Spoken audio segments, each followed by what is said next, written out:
منه.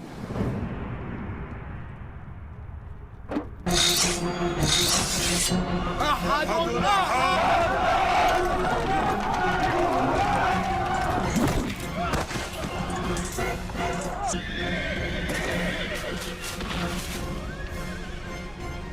قد أقبل عليكم الروم بخيلائهم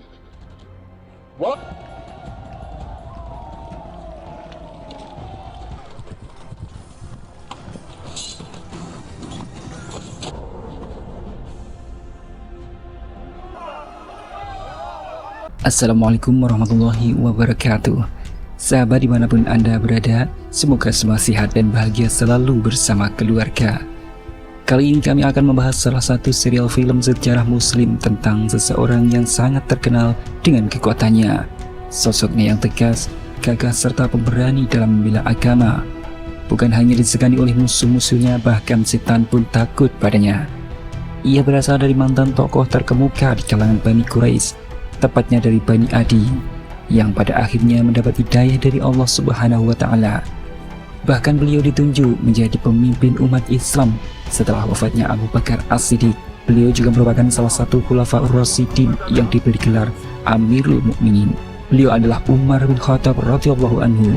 Pada film ini menceritakan sebuah kisah tentang perjalanan hidup Umar bin Khattab dari masa mudanya hingga beliau ditunjuk sebagai khalifah bagi umat Islam kala itu, untuk tetap mensiarkan agama Islam ke seluruh penjuru dunia. Melalui film ini semoga kita dapat mengambil manfaat dari pesan-pesan moral serta kebaikan yang terkandung di dalamnya. Dalam film ini kisah diawali pada bulan Zulhijjah tahun 23 Hijriah. Kala itu umat Islam sedang menjalankan ibadah haji, rukun Islam yang kelima di kota Mekah. Pada saat itu Mekah sudah tidak ada lagi dalam masa kegelapan atau jahiliyah. Segala bentuk perbudakan, kemusyrikan, serta penyembahan terhadap berhala telah lenyap dari bumi Mekah. Sekitar Ka'bah yang dahulunya hampir ada 360 berhala, kini semuanya telah lenyap. Mereka senantiasa memanjatkan doa serta ucapan rasa syukur hanya kepada Allah Subhanahu wa Ta'ala. Pada masa itu pula umat Islam telah mampu bangkit dari keterpurukan pasca ditinggalkan oleh wafatnya Nabi Muhammad SAW serta Abu Bakar As-Siddiq. Pada masa itu semua umat Islam sepakat untuk mengangkat Umar bin Khattab sebagai penerus serta pemimpin umat Islam ke jalan kebenaran. Umar adalah sosok pemimpin yang tegas dan juga lembut hatinya, sehingga dari sanalah gelar Amirul Mukminin juga diberikan kepadanya. Cerita kemudian berlanjut pada flashback dari sosok Umar bin Khattab semasa muda dimulai. Diceritakan pada masa itu 6 tahun sebelum diutusnya Nabi Muhammad SAW, Umar bin Khattab masih berusia muda yang mempunyai aktivitas keseharian sebagai pengembala unta milik ayahnya yang bernama Al-Khattab bin Nufail. Setiap hari Umar dengan telaten merawat unta-unta tersebut yang dilepas liarkan di wilayah lembah Manjanan. Ketika Umar yang tengah sibuk, datanglah beberapa orang dari Bani Khuza'ah yang ingin meminta air untuk hewan tunggangannya serta hewan peliharaan mereka. Meskipun Umar sebagai laki-laki yang perkasa dan tangguh dalam hal beradu fisik, namun sebetulnya sifat yang dimiliki Umar sangatlah rendah hati, sehingga Bani Khuza'ah diizinkan untuk mengambil air yang berada di dalam sumber tersebut, dengan catatan setelah Umar memindahkan semua unta miliknya. Umar juga merupakan pemuda yang sangat peduli dengan keluarganya. Di sela-sela kesibukan mengembala unta, ia selalu menolong membawakan beberapa kayu bakar untuk diberikan kepada bibitnya, yang kemudian hasil kerja keras itu dibayar oleh beberapa makanan berupa kurma serta kismis. Namun semua pekerjaan serta kebaikannya yang dimiliki itu membuat ayahnya tersulut emosi tatkala tahu bahwa Umar tak membawa unta-unta kembalaannya itu kembali ke hadapan ayahnya. Walaupun Umar selalu menjelaskan kepada ayahnya bahwa tak akan ada yang berani mengambil unta-unta milik Al-Khattab, lantaran unta-unta itu sudah ditandai dengan tulisan nama ayahnya. Akan tetapi ayahnya tersebut selalu khawatir serta menegaskan bahwa meskipun suku Adi merupakan suku yang besar dari Bani Quraisy, namun ayahnya bukanlah orang yang memiliki status sosial tinggi dalam suku tersebut, layaknya kepala suku-suku lain yang berada di tanah Arab. Sebab kala itu status seseorang akan semakin meningkat seiring kekayaan dan perdagangan yang mereka miliki. Mendengar jawaban tersebut, Umar kemudian mengatakan bahwa ia ingin meminta modal untuk berdagang agar status keluarganya naik seperti lainnya. Namun ayahnya enggan untuk memberikan modal. Ayah Umar adalah orang yang cenderung lebih mementingkan hartanya ketimbang anak-anaknya. Tak lama berselang, saudara dari Umar yang bernama Zaid mendengar percakapan mereka berdua. Ia kemudian menawarkan diri untuk menggantikan tugas Umar dalam menjaga unta dan membiarkan Umar untuk beristirahat. Namun oleh ayahnya ditolak lantaran ia tidak secakap Umar dalam mengembalakan unta-unta tersebut. Umar pun kembali dengan aktivitasnya sebagai pengembala unta hingga larut malam. Saat sedang merenung, Umar dihampiri oleh saudaranya Zaid yang datang untuk memberikan makanan dan sejumlah modal kepada Umar. Lantas dia menyuruhnya untuk berangkat ke Syria bersama kafilah Quraisy lainnya untuk menjadi seorang pedagang. Umar pun berhenti dari profesinya sebagai pengembala dan menjadi pedagang lintas negeri. Berkat keuletan Umar dalam berdagang membuat namanya kian terkenal di kalangan saudagar besar. Hingga 2 tahun sebelum diutusnya Nabi Muhammad SAW, perdagangan Umar telah merambah hingga ke wilayah Damaskus. Di sana Umar menjual berbagai macam dagangan, termasuk parfum, kurma, serta kain Yaman. Umar terkenal akan sifat jujurnya dalam berdagang. Akan tetapi di balik semua itu, ternyata sifat jujur yang dimiliki Umar membuat seseorang pedagang menjadi tersulut emosi. Lantaran Umar tak bisa diajak bernegosiasi dalam upaya memonopoli demi mencari keuntungan berlebih. Sebab menurut Umar itu merugikan pedagang lain. Hal ini tidak sesuai dengan prinsip Umar yang menjunjung tinggi keadilan. Atas kejadian itu pula Umar diajaknya keliling di kota untuk melihat bagaimana cara pedagang mencari untung di kota, serta melihat kemegahan kota Damaskus. Sementara itu di tempat lain terjadi perdebatan di mana ada seorang pedagang Yahudi tengah mengadukan seorang konsumen kepada Suhail bin Amr. Lantaran barang si Yahudi yang telah dibeli sejak musim lalu tidak kunjung dibayarkan. Si pembeli itu juga mengadukan balik bahwa ia merasa ditipu oleh pedagang Yahudi tersebut. Lantaran kurma yang ia jual adalah kurma rusak, sehingga ia juga mengalami kerugian. Pedagang Yahudi yang merasa dipermalukan, dia mengucapkan sumpah serapah. Ia mengatakan bahwa ketika yang dijanjikan telah datang, orang-orang Yahudi akan membunuh orang-orang Quraisy seperti kaum Ad yang pernah dihancurkan. Umar yang kala itu melihat kejadian tersebut kemudian memberitahukan kepada sahabat-sahabatnya tentang kepercayaan orang-orang Yahudi bahwa Nabi terakhir akan datang dari kalangan orang Yahudi, dan saat itu tiba, maka para orang Yahudi akan membalas perlakuan orang-orang Arab. Selain sebagai pasar rakyat, pasar Ukas juga tempat adu ketangkasan para pemuda. Di sana juga digelar ajang gulat. Masing-masing suku mengeluarkan para pemudanya yang terkuat. Sebab menurut mereka kuatnya generasi muda juga menambah status kedudukan suatu kaum. Umar bin Khattab merupakan jawara gulat dari suku Quraisy. Ia pun ikut dalam ajang gulat tersebut. Adu mekanik pun terjadi. Umar yang sejak muda telah tertempa secara fisik dengan mudah mengalahkan lawannya. Sorak gembira dari seluruh penonton, terutama Abu Sufyan yang merasa bangga lantaran pemuda dari sukunya menang.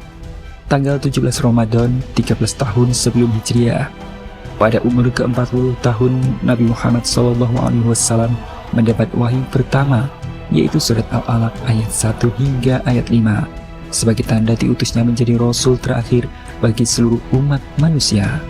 Setelah mendapatkan wahyu, Nabi Muhammad menceritakan kejadian itu kepada Khadijah dan Waraqah bin Naufal yang merupakan paman Khadijah. Waraqah mengatakan bahwa yang menyampaikan wahyu adalah malaikat Jibril, sebagaimana yang datang kepada Nabi Musa. Ia juga mengatakan bahwa setiap nabi akan dimusuhi oleh kaumnya. Sejak saat itu Nabi Muhammad pun terus mengajak orang-orang terdekatnya untuk memeluk agama Islam. Siti Khadijah, istri Nabi, menjadi wanita pertama yang beriman. Ali bin Abi Thalib yang merupakan keponakan Nabi menjadi pemuda pertama yang beriman. Disusul Abu Bakar As-Siddiq. Abu Bakar kemudian mengajak sahabatnya yang merupakan seorang saudagar kaya yang bernama Utsman bin Affan untuk memeluk agama Islam. Disusul pula Ammar bin Yasir, serta beberapa budak dan kalangan kaum miskin lainnya. Nabi Muhammad sejak kecil terkenal akan sifatnya yang baik serta jujur, sehingga ketika beliau diangkat menjadi Rasul, orang-orang mudah untuk beriman kepada beliau. Dari hari ke hari semakin banyak orang yang mengikuti ajaran Nabi Muhammad, baik dari kalangan budak maupun orang kaya. Melihat hal itu, dengan segera Umar bin Khattab mendatangi pamannya yang bernama Abu Lahab untuk mengajak semua kaum Quraisy menjegal serta menentang agama yang dibawa oleh Nabi Muhammad. Namun saat itu Abu Jahal tidak begitu merespon. Nabi Muhammad masih berdakwah secara sembunyi-sembunyi, sehingga hal itu tidak direspon oleh kaum Quraisy Mekah. Pada tahun ketiga setelah diutusnya menjadi Rasul, pengikut Nabi Muhammad terus bertambah. Namun mereka masih lemah, sehingga orang-orang Muslim melakukan ibadah secara sembunyi-sembunyi. Abu Sufyan yang tak sengaja melihat Sa'ad bin Abi Waqqas dari Bani Zuhrah dan beberapa sahabat lainnya sedang sholat di atas bukit. Melihat kejadian itu, Abu Sufyan tersulut emosinya, sehingga ia berusaha memprovokasi orang-orang yang bersamanya untuk menciptakan keributan yang membuat dua kubu di antara mereka saling melempar batu satu sama lain. Dari peristiwa itu, seorang pemuda bernama Ammar bin Yasir menjadi terluka, sehingga membuat orang tuanya yang bernama Sumayyah dan Yasir menjadi was-was. Apalagi setelah tahu bahwa anaknya terlibat konflik dengan Abu Sufyan yang merupakan tokoh penting dari kalangan Bani Abdusyam.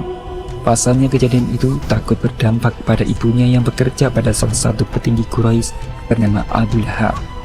Dengan sabar, Ammar bin Yasir terus mencoba menenangkan kedua orang tuanya dengan cara menyampaikan wahyu yang baru saja diturunkan kepada Nabi Muhammad yang berisi Quran, surat Ad-Duha ayat 1 hingga ayat 11. Setelah mendengar ayat tersebut, hati kedua orang tua Ammar tergerak, sehingga ia mendapatkan hidayah untuk masuk agama Islam. Utbah bin Rabi'ah, ayah dari Hindun, mengunjungi rumah Abu Sufyan sebagai menantunya. Abu Sufyan kemudian menceritakan kejadian yang baru saja ia lihat di bukit kepada Utbah. Hindun yang merasa geram dengan ajaran Nabi Muhammad terus meminta kepada ayahnya untuk mendesak kaum musyrikin supaya bertindak lebih tegas sebelum Nabi Muhammad mendapatkan lebih banyak pengikutnya. Sebab hal itu dapat mengancam eksistensi mereka di mata masyarakat Quraisy. Namun Utbah bin Rabi'ah tak mau gegabah dalam permasalahan ini, lantaran keluarga mereka yaitu Bani Abdusyam sangat dekat dengan Bani Hashim, sehingga hal itu akan memicu keretakan serta hubungan antar kedua suku. Terlebih Nabi Muhammad SAW tidak pernah menyinggung permasalahan mereka. Kembali lagi ke pasar Uqas. Bukan hanya menjadi ajang tarung para pemuda Quraisy, di pasar itu juga menjadi ajang pertarungan para budak belian. Pertarungan itu disaksikan pula oleh para tokoh-tokoh penting Quraisy termasuk Umar bin Khattab serta lainnya. Di dalam arena pertarungan terlihat seorang budak dari bangsa Abyssinia atau sekarang dikenal dengan negara Ethiopia bernama Abu Dasamah atau yang lebih dikenal dengan Wasi, yang merupakan budak dari Zubair bin Mut'ir. Di sana Wasi terkenal dengan kekuatan fisiknya. Ia mampu menumbangkan musuh-musuhnya. Melihat hal itu, seorang tokoh Quraisy seketika memasukkan seorang budak bernama Bilal bin Rabah untuk bertarung melawan Wasi. Bilal awalnya menolak lantaran ia tak mempunyai keahlian sebagai petarung. Namun majikannya memaksa, dan benar saja begitu masuk area tarung dengan cepat dapat ditumbangkan oleh Wasi. Wahyu berangsur turun, termasuk perintah dakwah kepada kaum kerabat, terutama Bani Hashim. Nabi Muhammad SAW kemudian mengumpulkan mereka. Pertemuan di pagi itu banyak dihadiri oleh tokoh-tokoh penting Quraisy. Dengan didampingi Abu Thalib, Nabi Muhammad membuat pengakuan bahwa beliau sebagai utusan Tuhan dan mengajak mereka semua untuk masuk ke dalam ajaran Islam. Pada kesempatan itu, paman Nabi Muhammad juga mengatakan bahwa ia telah berjanji untuk melindungi setiap kegiatan dakwah keponakannya itu dari segala macam mara bahaya. Ia juga meminta semua Bani Hashim ikut melindungi Nabi Muhammad. Akan tetapi pamannya Nabi Muhammad yang bernama Abu Lahab justru menentang semua itu. Seketika itu ia menyerang Nabi Muhammad dengan mengatakan bahwa Nabi Muhammad sebagai tukang sihir. Hamzah yang kala itu hadir merasa geram dengan ulah Abu Lahab, namun ditahan oleh Abu Thalib. Meskipun Abu Lahab menolak, namun mayoritas Bani Hashim sepakat untuk melindungi Nabi Muhammad SAW. Setelah kejadian itu, kaum Quraisy mengadakan pertemuan mendadak dengan para tokoh-tokoh penting, termasuk Umar bin Khattab yang ikut serta dalam pertemuan itu. Di sana Umar meminta kepada Zaid bin Khattab sebagai kakaknya untuk ikut dalam pertemuan. Tetapi Zaid yang ternyata lebih dulu masuk ke dalam ajaran Islam menolak ajakan Umar, yang kemudian dia mewakilkan Umar sebagai perwakilan dari sukunya. Dalam pertemuan itu mereka membahas perkembangan agama Islam yang semakin pesat. Semakin banyaknya orang-orang masuk Islam, terutama kalangan budak dan orang miskin. Hal ini membuat posisi mereka di mata masyarakat Mekah terancam, sebab bagi mereka memiliki kedudukan tinggi dan dihormati adalah sebuah kebanggaan. Dengan memiliki kedudukan, mereka akan mampu mengendalikan rakyat Mekah dalam segala hal, termasuk dalam hal perdagangan. Namun dalam Islam derajat manusia sama, dan inilah yang mereka khawatirkan. Mereka pun saling berdebat satu dengan lainnya tentang bagaimana cara menghentikan dakwah Nabi Muhammad SAW. Umar mengatakan pendapatnya agar berupaya merayu Abu Thalib dan meminta agar Nabi Muhammad berhenti menyebarkan agama Islam. Sebab orang-orang Quraisy tak sanggup melakukan perlawanan terhadap Nabi Muhammad selagi Abu Thalib masih melindungi keponakannya. Dan di malam harinya Hindun masih berupaya keras untuk memprovokasi suaminya serta ayahnya agar mereka menggagalkan dakwah Nabi Muhammad di wilayah Mekah. Tak hanya itu, Abu Lahab juga masih menentang keras dakwah yang disampaikan keponakannya sendiri. Maka dari itu ia beserta istrinya yang bernama Jamil sepakat untuk berbuat jahat dan menentang keras dakwah Nabi Muhammad meskipun beliau adalah keponakannya. Lantas istri Abu Lahab mencari duri semak, kemudian membawa ke depan rumah Nabi. Sesampainya di sana, ia menebarkan duri tersebut di depan rumah pintu Nabi Muhammad SAW. Di sisi lain, di atas bukit, Abu Bakar yang merupakan sahabat terdekat Nabi Muhammad sedang berdakwah tentang kebenaran ajaran yang dibawa oleh Rasulullah, tentang apa yang telah dijanjikan Allah atas wahyu yang diturunkannya. Lantas Abu Bakar memberikan semangat agar terus menciarkan agama Islam kepada manusia, meskipun ancaman serta gangguan terus berdatangan dari orang-orang Quraisy.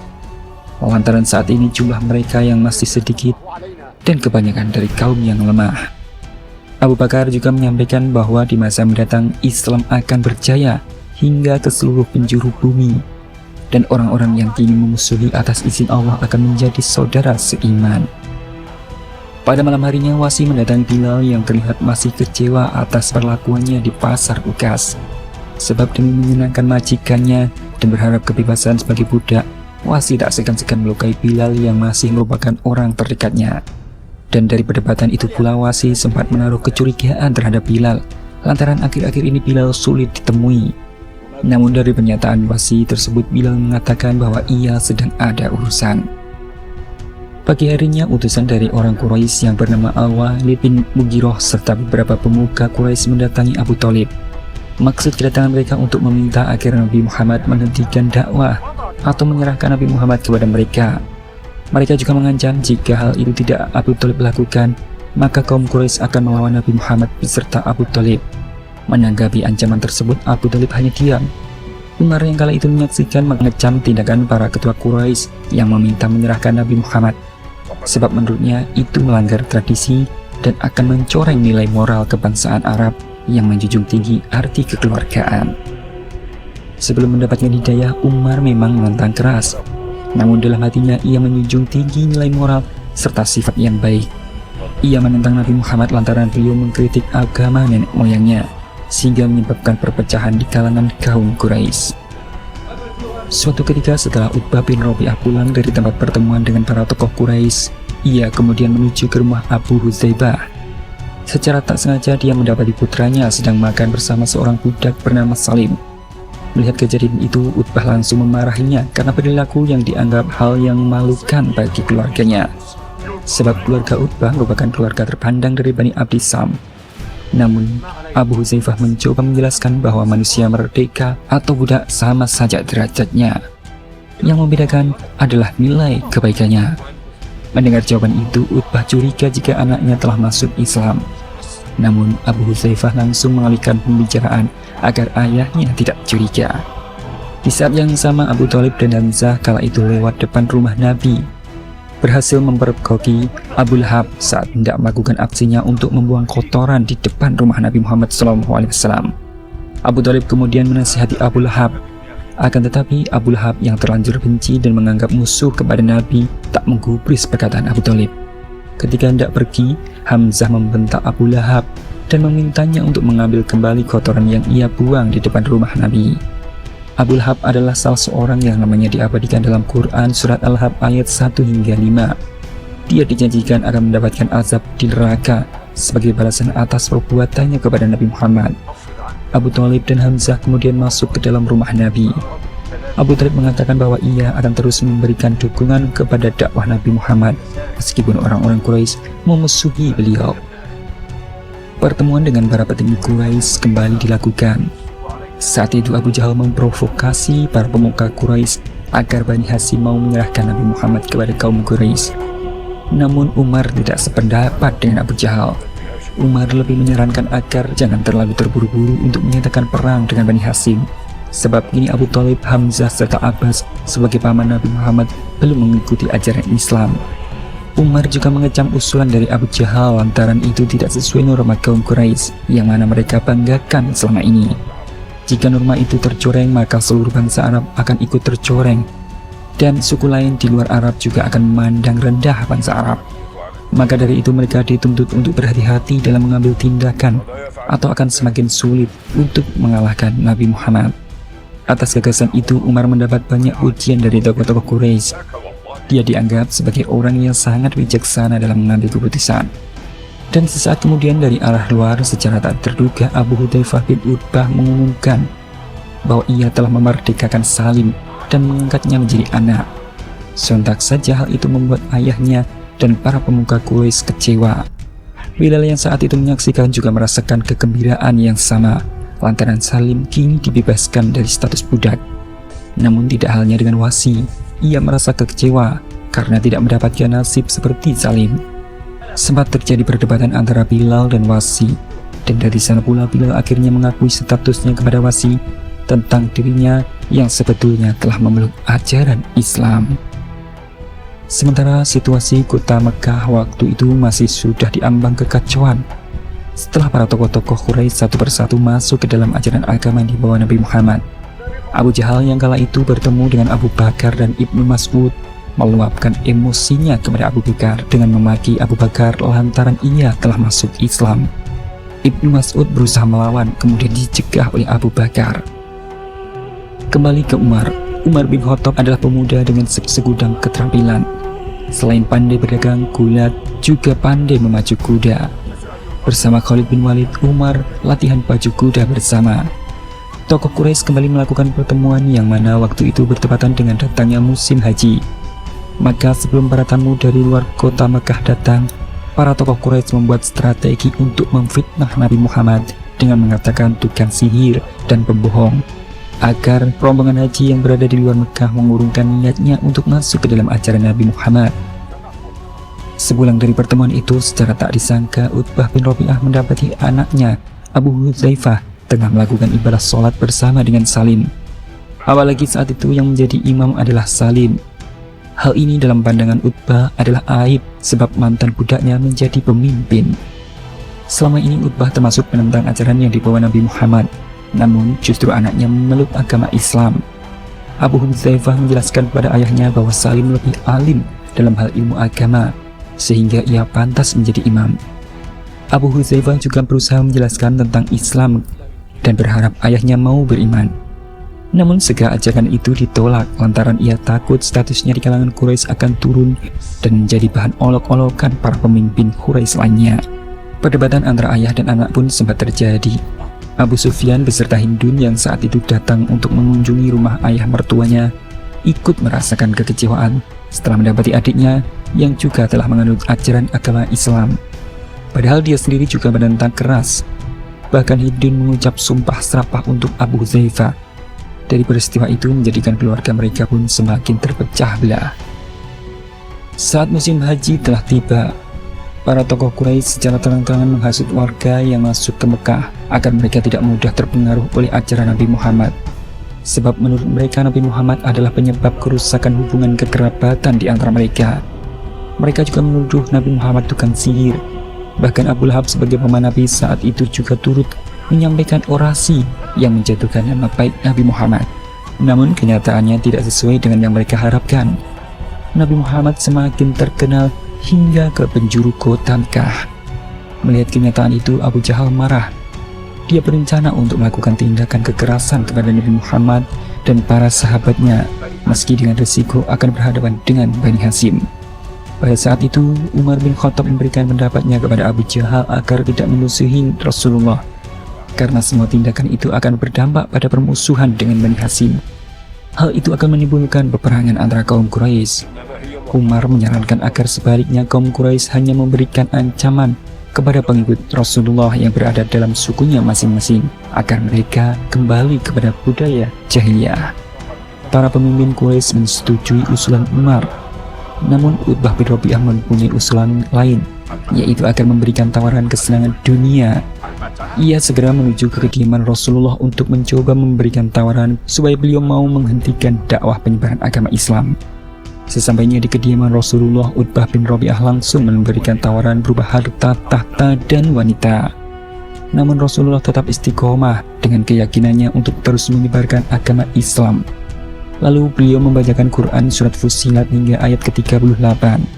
Melalui ayat-ayat itu, Rasulullah hendak menegaskan bahwa beliau adalah seorang nabi dan rasul yang bertugas menyebarkan kabar gembira dan memberikan peringatan kepada seluruh umat manusia.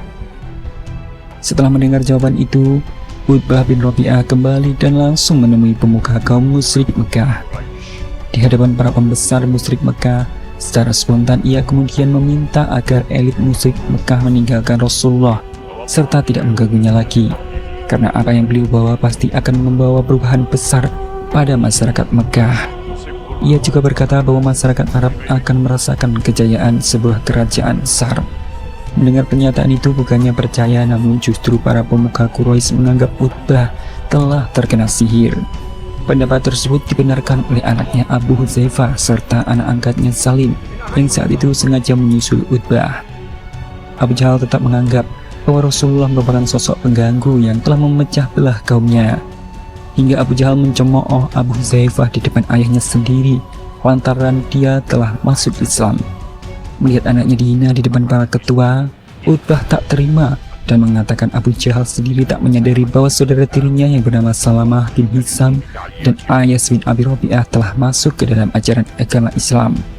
Mendengar perkataan itu, Abu Jahal yang marah langsung pergi meninggalkan pemuka Quraisy dan mencari keberadaan saudaranya itu untuk memberikan sebuah hukuman karena mereka berdua telah menjadi aib dari kalangan keluarganya. Termasuk juga Umar yang merasa kecewa atas kedua sahabatnya itu. Setelah mengetahui bahwa beberapa dari kaum Quraisy telah memeluk ajaran agama Islam, Umar langsung mengumpulkan kaumnya, yaitu Bani Adi, dan memberikan sebuah ancaman kepada mereka, karena Umar tak mau apabila Bani Adi mengikuti ajaran Nabi Muhammad.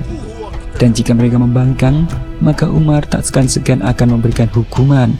Sebab saat itu Umar telah ditunjuk sebagai pemimpin hingga rasa tanggung jawab Umar sangat besar terhadap kaumnya. Sementara di sisi lain, Abu Jahal juga tak segan-segan mengintimidasi orang-orang yang telah masuk Islam. Dia tak pandang bulu, meskipun saudaranya adalah seorang bangsawan maupun budak yang bekerja pada orang-orang Quraisy. Abu Jahal menyiksa mereka dengan menjemur dan mencambuk agar orang-orang muslim kembali murtad. Abu Bakar yang kala itu melihat kondisi kaum muslimin disiksa, berusaha untuk menyelamatkan mereka dan memerdekakan beberapa budak yang disiksa lantaran beriman. Hingga di saat yang sama, kaum Adi juga tak luput dari siksaan Umar setelah mereka diperingati, namun nyatanya mereka memutuskan untuk membangkang dan memilih memeluk ajaran Islam. Keesokan harinya, giliran Bilal bin Rabah yang mendapat hukuman setelah ia diketahui memeluk agama Islam oleh anak dari Umayyah bin Khalaf. Hingga akhirnya dia disiksa dengan siksaan yang berat. Tak hanya itu, Abu Jahal juga mendapati bahwa keluarga Yasir kini telah memeluk agama Islam. Abu Jahal pun langsung memberikan hukuman kepada keluarga Yasir. Mereka disiksa dengan siksaan berat di tengah padang pasir yang gersang dan panas. Termasuk Bilal bin Rabah yang disiksa pada hari kedua oleh Umayyah dengan siksaan yang lebih berat. yaitu dengan dibaringkan di atas pasir dan ditindih batu besar. Kala itu Bilal dan keluarga Yasir dipaksa untuk meninggalkan akidahnya agar bisa kembali ke dalam ajaran jahiliyah. Namun semakin mereka diberi ujian berat tanpa disadari, akidah serta iman mereka justru semakin kuat untuk membela panji-panji agama Islam. Tekanan dan siksaan terus diberikan kepada Bilal, sehingga orang mengira bahwa Bilal akan mati oleh siksaan Umayyah. Pada saat itu Abu Bakar datang untuk memerdekakan Bilal dari perbudakan Umayyah. Abu Bakar senantiasa mengeluarkan hartanya untuk memerdekakan budak-budak yang disiksa. Namun ketika melewati keluarga Yasir, Abu Bakar tak mampu menyelamatkan keluarga Yasir karena mereka bukanlah seorang budak, melainkan orang-orang merdeka dari keluarga Abu Jahal. Melihat penyiksaan itu, Abu Bakar hanya bisa memberikan nasihat kepada keluarga Yasir agar selalu bersabar sesuai perintah Rasulullah, karena sesuai sabda Rasulullah bahwa pintu surga akan terbuka lebar bagi orang-orang yang mampu bersabar. Mendengar hal itu, keluarga Yasir menjadi semakin semangat untuk menguatkan akidah Islamnya, hingga membuat Abu Jahal merasakan emosi yang sangat mendalam. Seketika itu Abu Jahal melepaskan tombak ke tubuh Sumayyah, ibu Ammar, yang membuatnya meninggal, dan dia menjadi wanita pertama yang meninggal dalam keadaan syahid. Karena disiksa itu pula, Yasir sebagai suami Sumayyah menyusul meninggal dunia dalam keadaan syahid. Melihat kedua orang tuanya yang telah meninggal, Ammar merasakan duka yang sangat mendalam. Namun Abu Jahal terus mendesak dan menyiksanya. Dalam siksaan yang sangat keji itu membuat dirinya terpaksa menuruti kemauan Abu Jahal untuk mencela Rasulullah. Mendengar hal itu, kaum Quraisy sangat bergembira karena ada seorang muslim yang ternyata berani mencela Rasulullah. Walaupun sebenarnya Ammar sangat menyesali perbuatan yang telah mengeluarkan kata-kata tak pantas untuk diucapkan kepada Rasulullah. Ia kemudian segera menuju ke rumah Rasulullah untuk meminta maaf. Tekanan demi tekanan terus dilancarkan oleh orang-orang Quraisy. Bahkan Rasulullah juga mendapat cacian Sumayyah dan Utbah bin Rabi'ah. Abdullah bin Mas'ud yang merupakan salah satu as-sabiqunal awalun atau orang-orang yang pertama kali memeluk ajaran Islam juga tak luput dari tindakan kasar orang-orang Quraisy. Kala itu Abu Jahal tak sengaja berpapasan dengan Abdullah bin Mas'ud. Di sana Abu Jahal yang tak senang dengan orang-orang muslim terus mencemoohnya. Tetapi Abdullah terus bersabar dan tak menghiraukan ancaman itu. Lantaran tak digubris, Abu Jahal marah dan memukul Abdullah bin Mas'ud hingga terjatuh. Umar bin Khattab yang melihat hal itu mencoba menolongnya. Melihat sifat baik Umar, Abdullah memohon kepada Allah supaya Umar bisa secepatnya diberi hidayah dan masuk kepada ajaran agama Islam sebagaimana doa Nabi kepadanya. Para sahabat yang mendapat perlakuan buruk dari kaum Quraisy kemudian berkumpul di Darul Arqam. Di sana Abu Bakar mencoba untuk memberikan pencerahan kepada para sahabatnya agar selalu bersabar dikala mereka mendapatkan ujian berat dari kaum Quraisy. Abu Bakar kemudian mengingatkan akan janji Allah bahwa umat Islam akan berjaya. Sa'ad bin Abi Waqqas kemudian menyampaikan suatu ide agar umat muslim mencoba untuk melantunkan ayat-ayat suci Al-Quran di tempat keramaian, supaya mereka dapat terbiasa dan perlahan bisa menerima agama Islam. Mendengar usulan itu, Abdullah bin Mas'ud memberanikan diri melantunkan ayat-ayat suci Al-Quran, yaitu surat Ar-Rahman ayat 1-78 di depan pemimpin Quraisy serta masyarakat Mekah yang kala itu sebagian dari mereka sedang menyembah berhala. Walaupun dengan resiko, dia harus menerima siksaan yang cukup berat dari para pemimpin Quraisy, sehingga ia menderita beberapa memar di wajahnya. Setelah itu Umar menyempatkan diri untuk mengunjungi kediaman adiknya yang bernama Fatimah binti Al-Khattab. Kala itu terdapat kakak Umar. Di sana Umar terus merenung dan mempelajari dari kejadian yang menimpa Abdullah bin Mas'ud. Umar menganggap semua kekacauan ini terjadi akibat dari agama yang disampaikan oleh Rasulullah. Hingga Umar sempat berpikir, salah satunya cara untuk menghentikan semua itu adalah dengan membunuh Nabi Muhammad. Namun Fatimah, adiknya, berusaha mencegah dengan menasihati Umar. Selain Abdullah bin Mas'ud, Abu Bakar juga menjadi sasaran kekerasan orang-orang Quraisy. Saat itu Abu Bakar sedang menjaga Rasulullah yang tengah melakukan sholat di depan Ka'bah. Abu Lahab yang melihat kejadian itu kemudian mengajak para pemuka Quraisy untuk melakukan tindakan kekerasan kepada Abu Bakar serta Rasulullah. Pada malam harinya, Umar berpapasan dengan Abdullah bin Suhail yang merupakan anak dari Suhail bin Amr.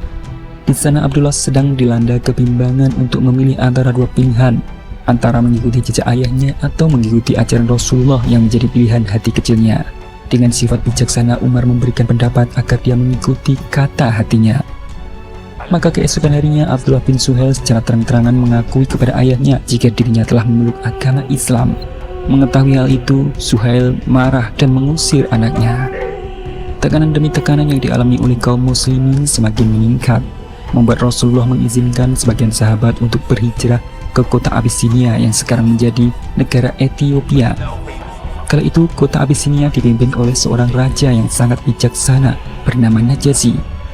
Dia adalah penguasa kerajaan Aksum yang beragama Nasrani pada periode 614 sampai 631 Masehi.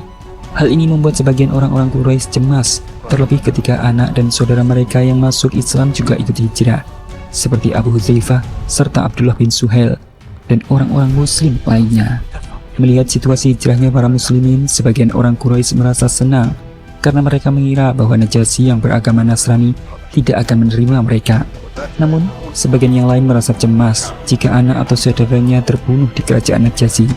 Hal ini akan mempermalukan mereka sendiri lantaran membiarkan anak-anak mereka terbunuh di negeri orang.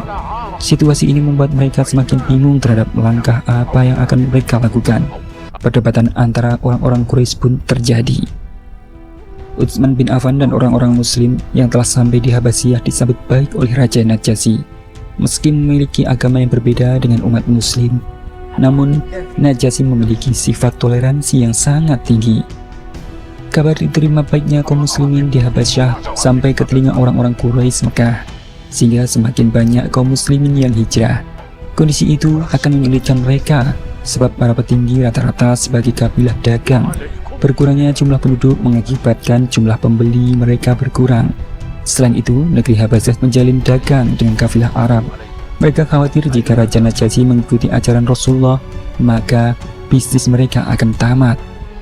Dari itu, para petinggi Quraisy akan menyusul kaum muslimin ke kota Abyssinia agar bisa mengusir kaum muslimin yang berada di sana. Sekembalinya dari pertemuan dengan para petinggi Quraisy, di tengah jalan Abu Jahal bertemu Rasulullah. Abu Jahal yang membenci setengah mati kemudian mencaci maki Rasulullah. Kala itu budak perempuan Abdullah bin Jad'an menyaksikan perbuatan Abu Jahal kepada Nabi Muhammad. Pada saat bersamaan, Hamzah baru pulang dari berburu dengan menenteng sebuah busur panah. Sejak muda, paman Rasulullah ini memang gemar berburu binatang.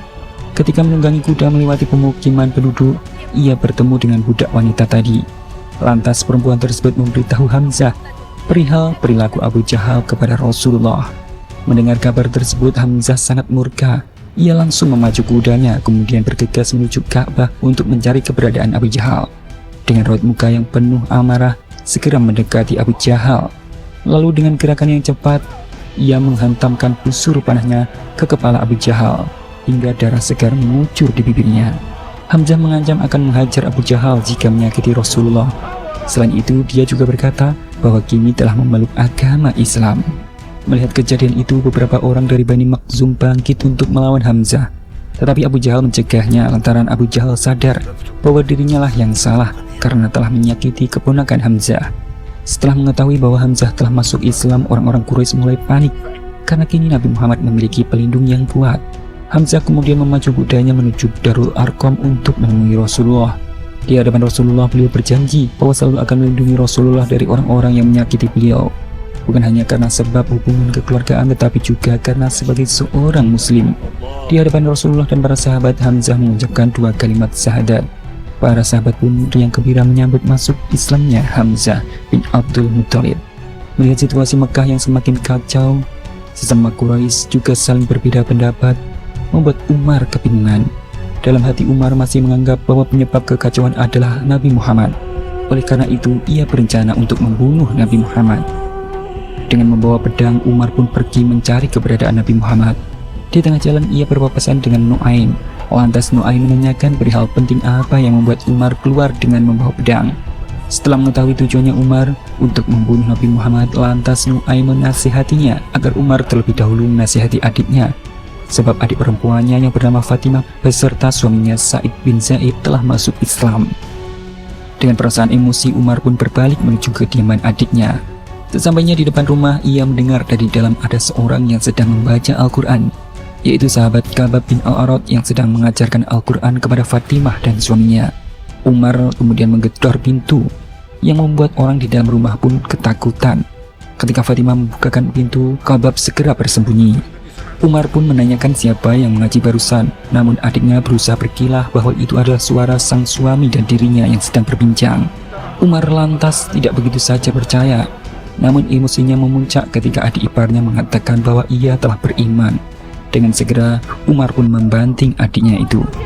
Fatimah yang berusaha melerai justru terkena tamparan Umar. Melihat adiknya terluka, amarah Umar mereda.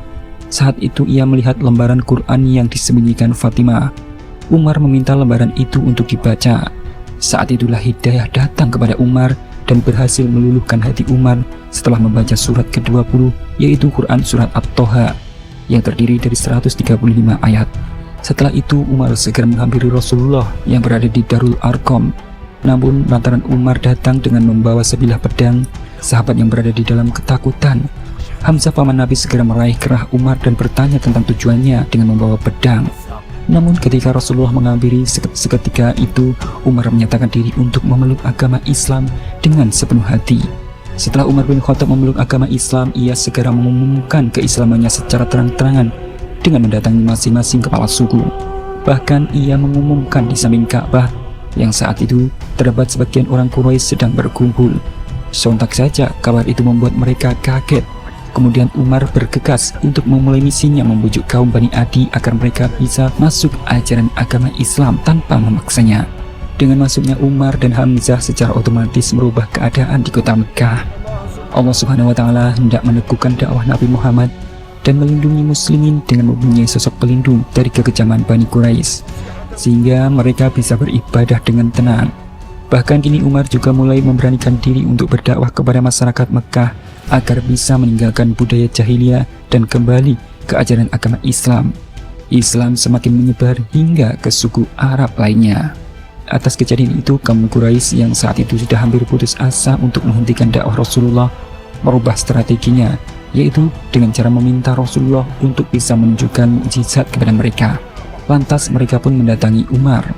Umar kemudian menjelaskan kembali bahwa percuma saja menunjukkan mukjizat kepada mereka. Mereka akan selalu menyangkal dan menuduh itu adalah suatu sihir.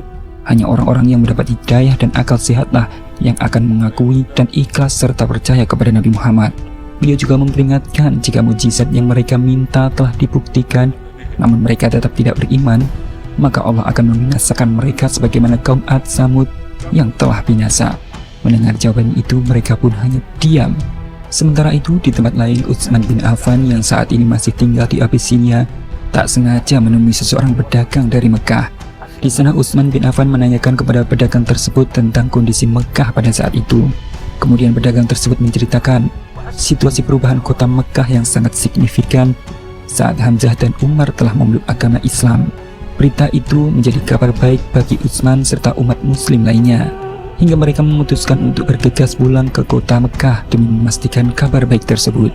Kepulangan sebagian umat muslim dari tanah Abyssinia menjadi momen yang sangat mengharukan bagi mereka, termasuk Abdullah bin Suhail yang saat itu langsung disambut oleh keluarga kecilnya.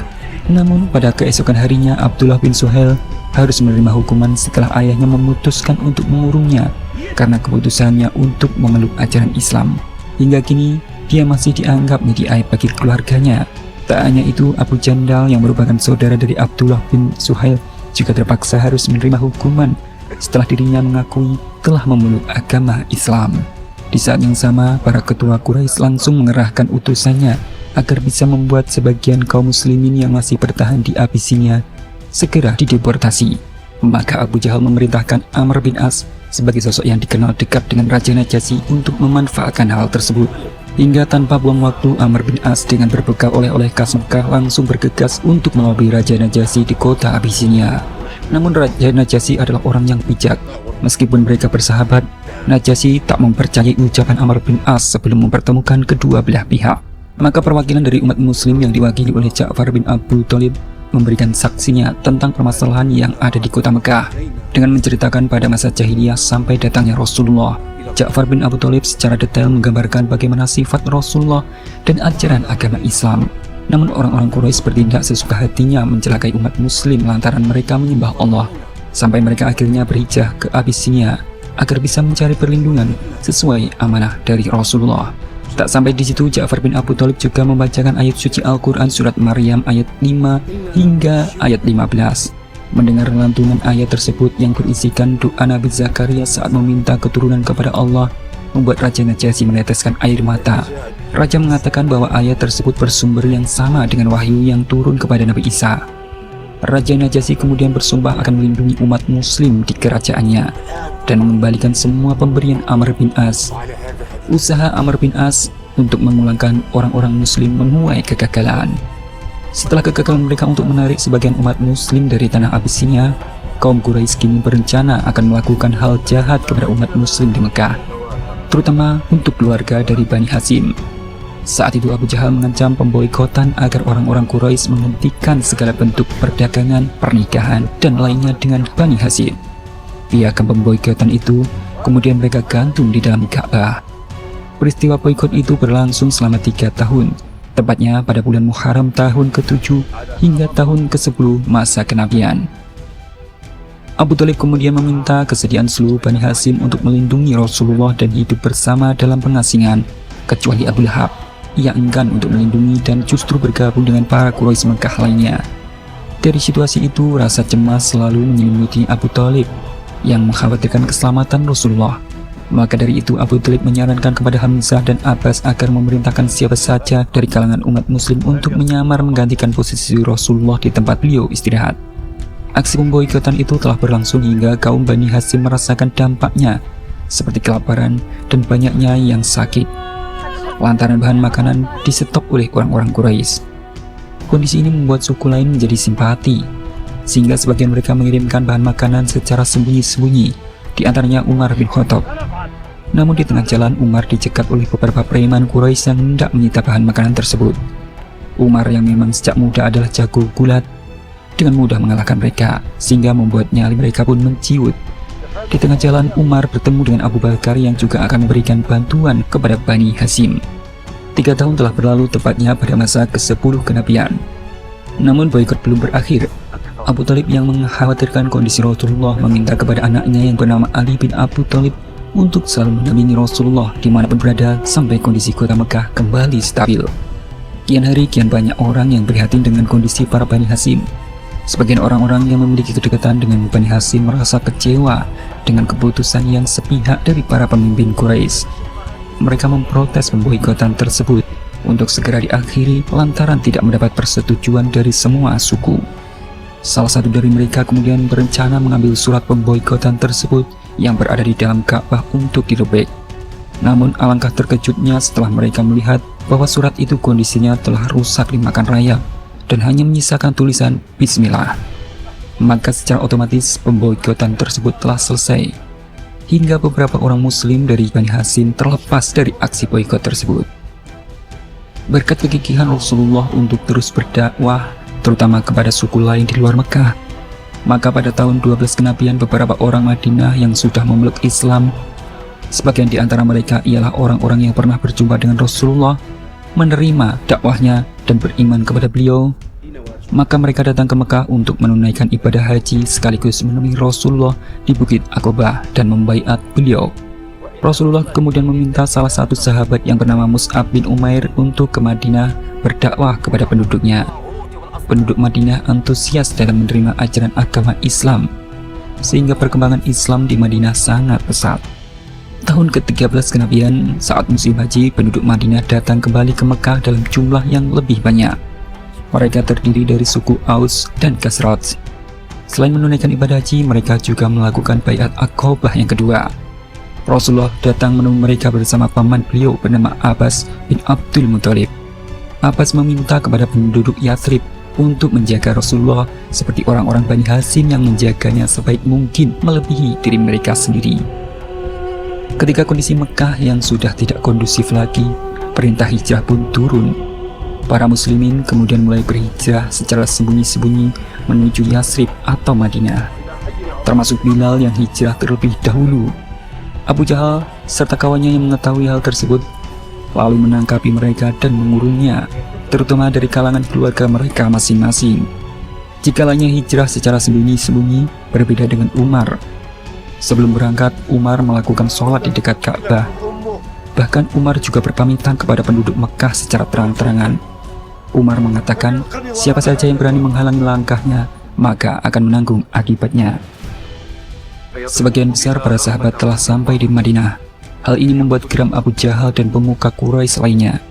Kemudian mereka merencanakan pembunuhan terhadap Rasulullah, di mana masing-masing suku mengirimkan pemuda terbaik untuk mengepung kediaman Rasulullah.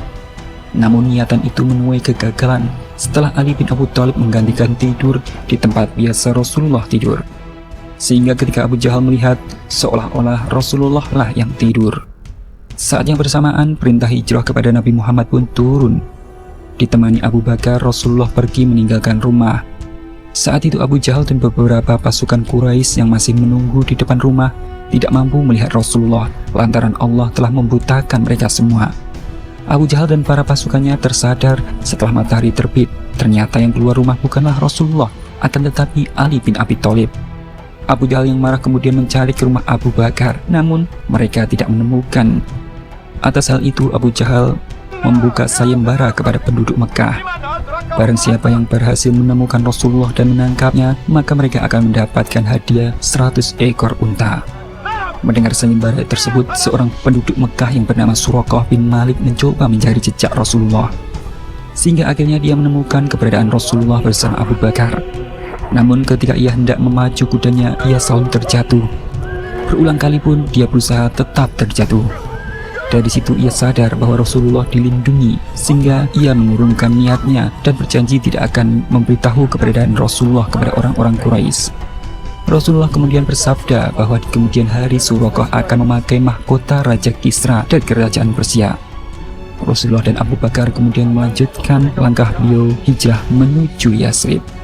Sementara itu Ali bin Abi Thalib belum hijrah lantaran diberi amanat oleh Rasulullah untuk mengembalikan barang-barang titipan penduduk Mekah kepada pemiliknya. Setelah semua barang dikembalikan, Ali bin Abi Thalib hijrah ke Madinah dengan berjalan kaki. Pada tanggal 13 Rabiul Awal, Rasulullah beserta Abu Bakar telah sampai di dekat kota Yathrib. Disusul kedatangan Ali bin Abi Thalib. Di sana Rasulullah mendirikan masjid pertama yang diberi nama Masjid Quba.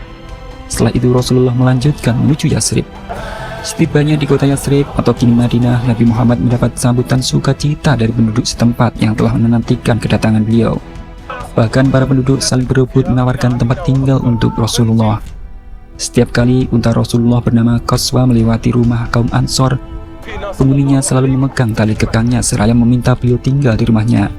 Namun Rasulullah membiarkan unta tersebut berhenti di mana Allah menghendaki. Saat tiba di perkampungan Bani Malik bin Najjar, unta tersebut menderum di sebuah tempat pengeringan kurma. Di tempat inilah yang nantinya akan dibangun Masjid Nabawi. Pemiliknya adalah dua anak yatim dari Bani Najjar yang berada dalam pengasuhan Mu'az bin Afra. Ternyata si unta masih berjalan lagi tak jauh dari tempat semula. Beliau pun tetap membiarkan tali kekangnya dan tidak membelokkannya. Unta tersebut akhirnya berhenti dan berlutut di depan rumah milik Abu Ayyub al-Ansori. Rumah ini kemudian dikenal sebagai tempat tinggal pertama Rasulullah SAW di Yathrib.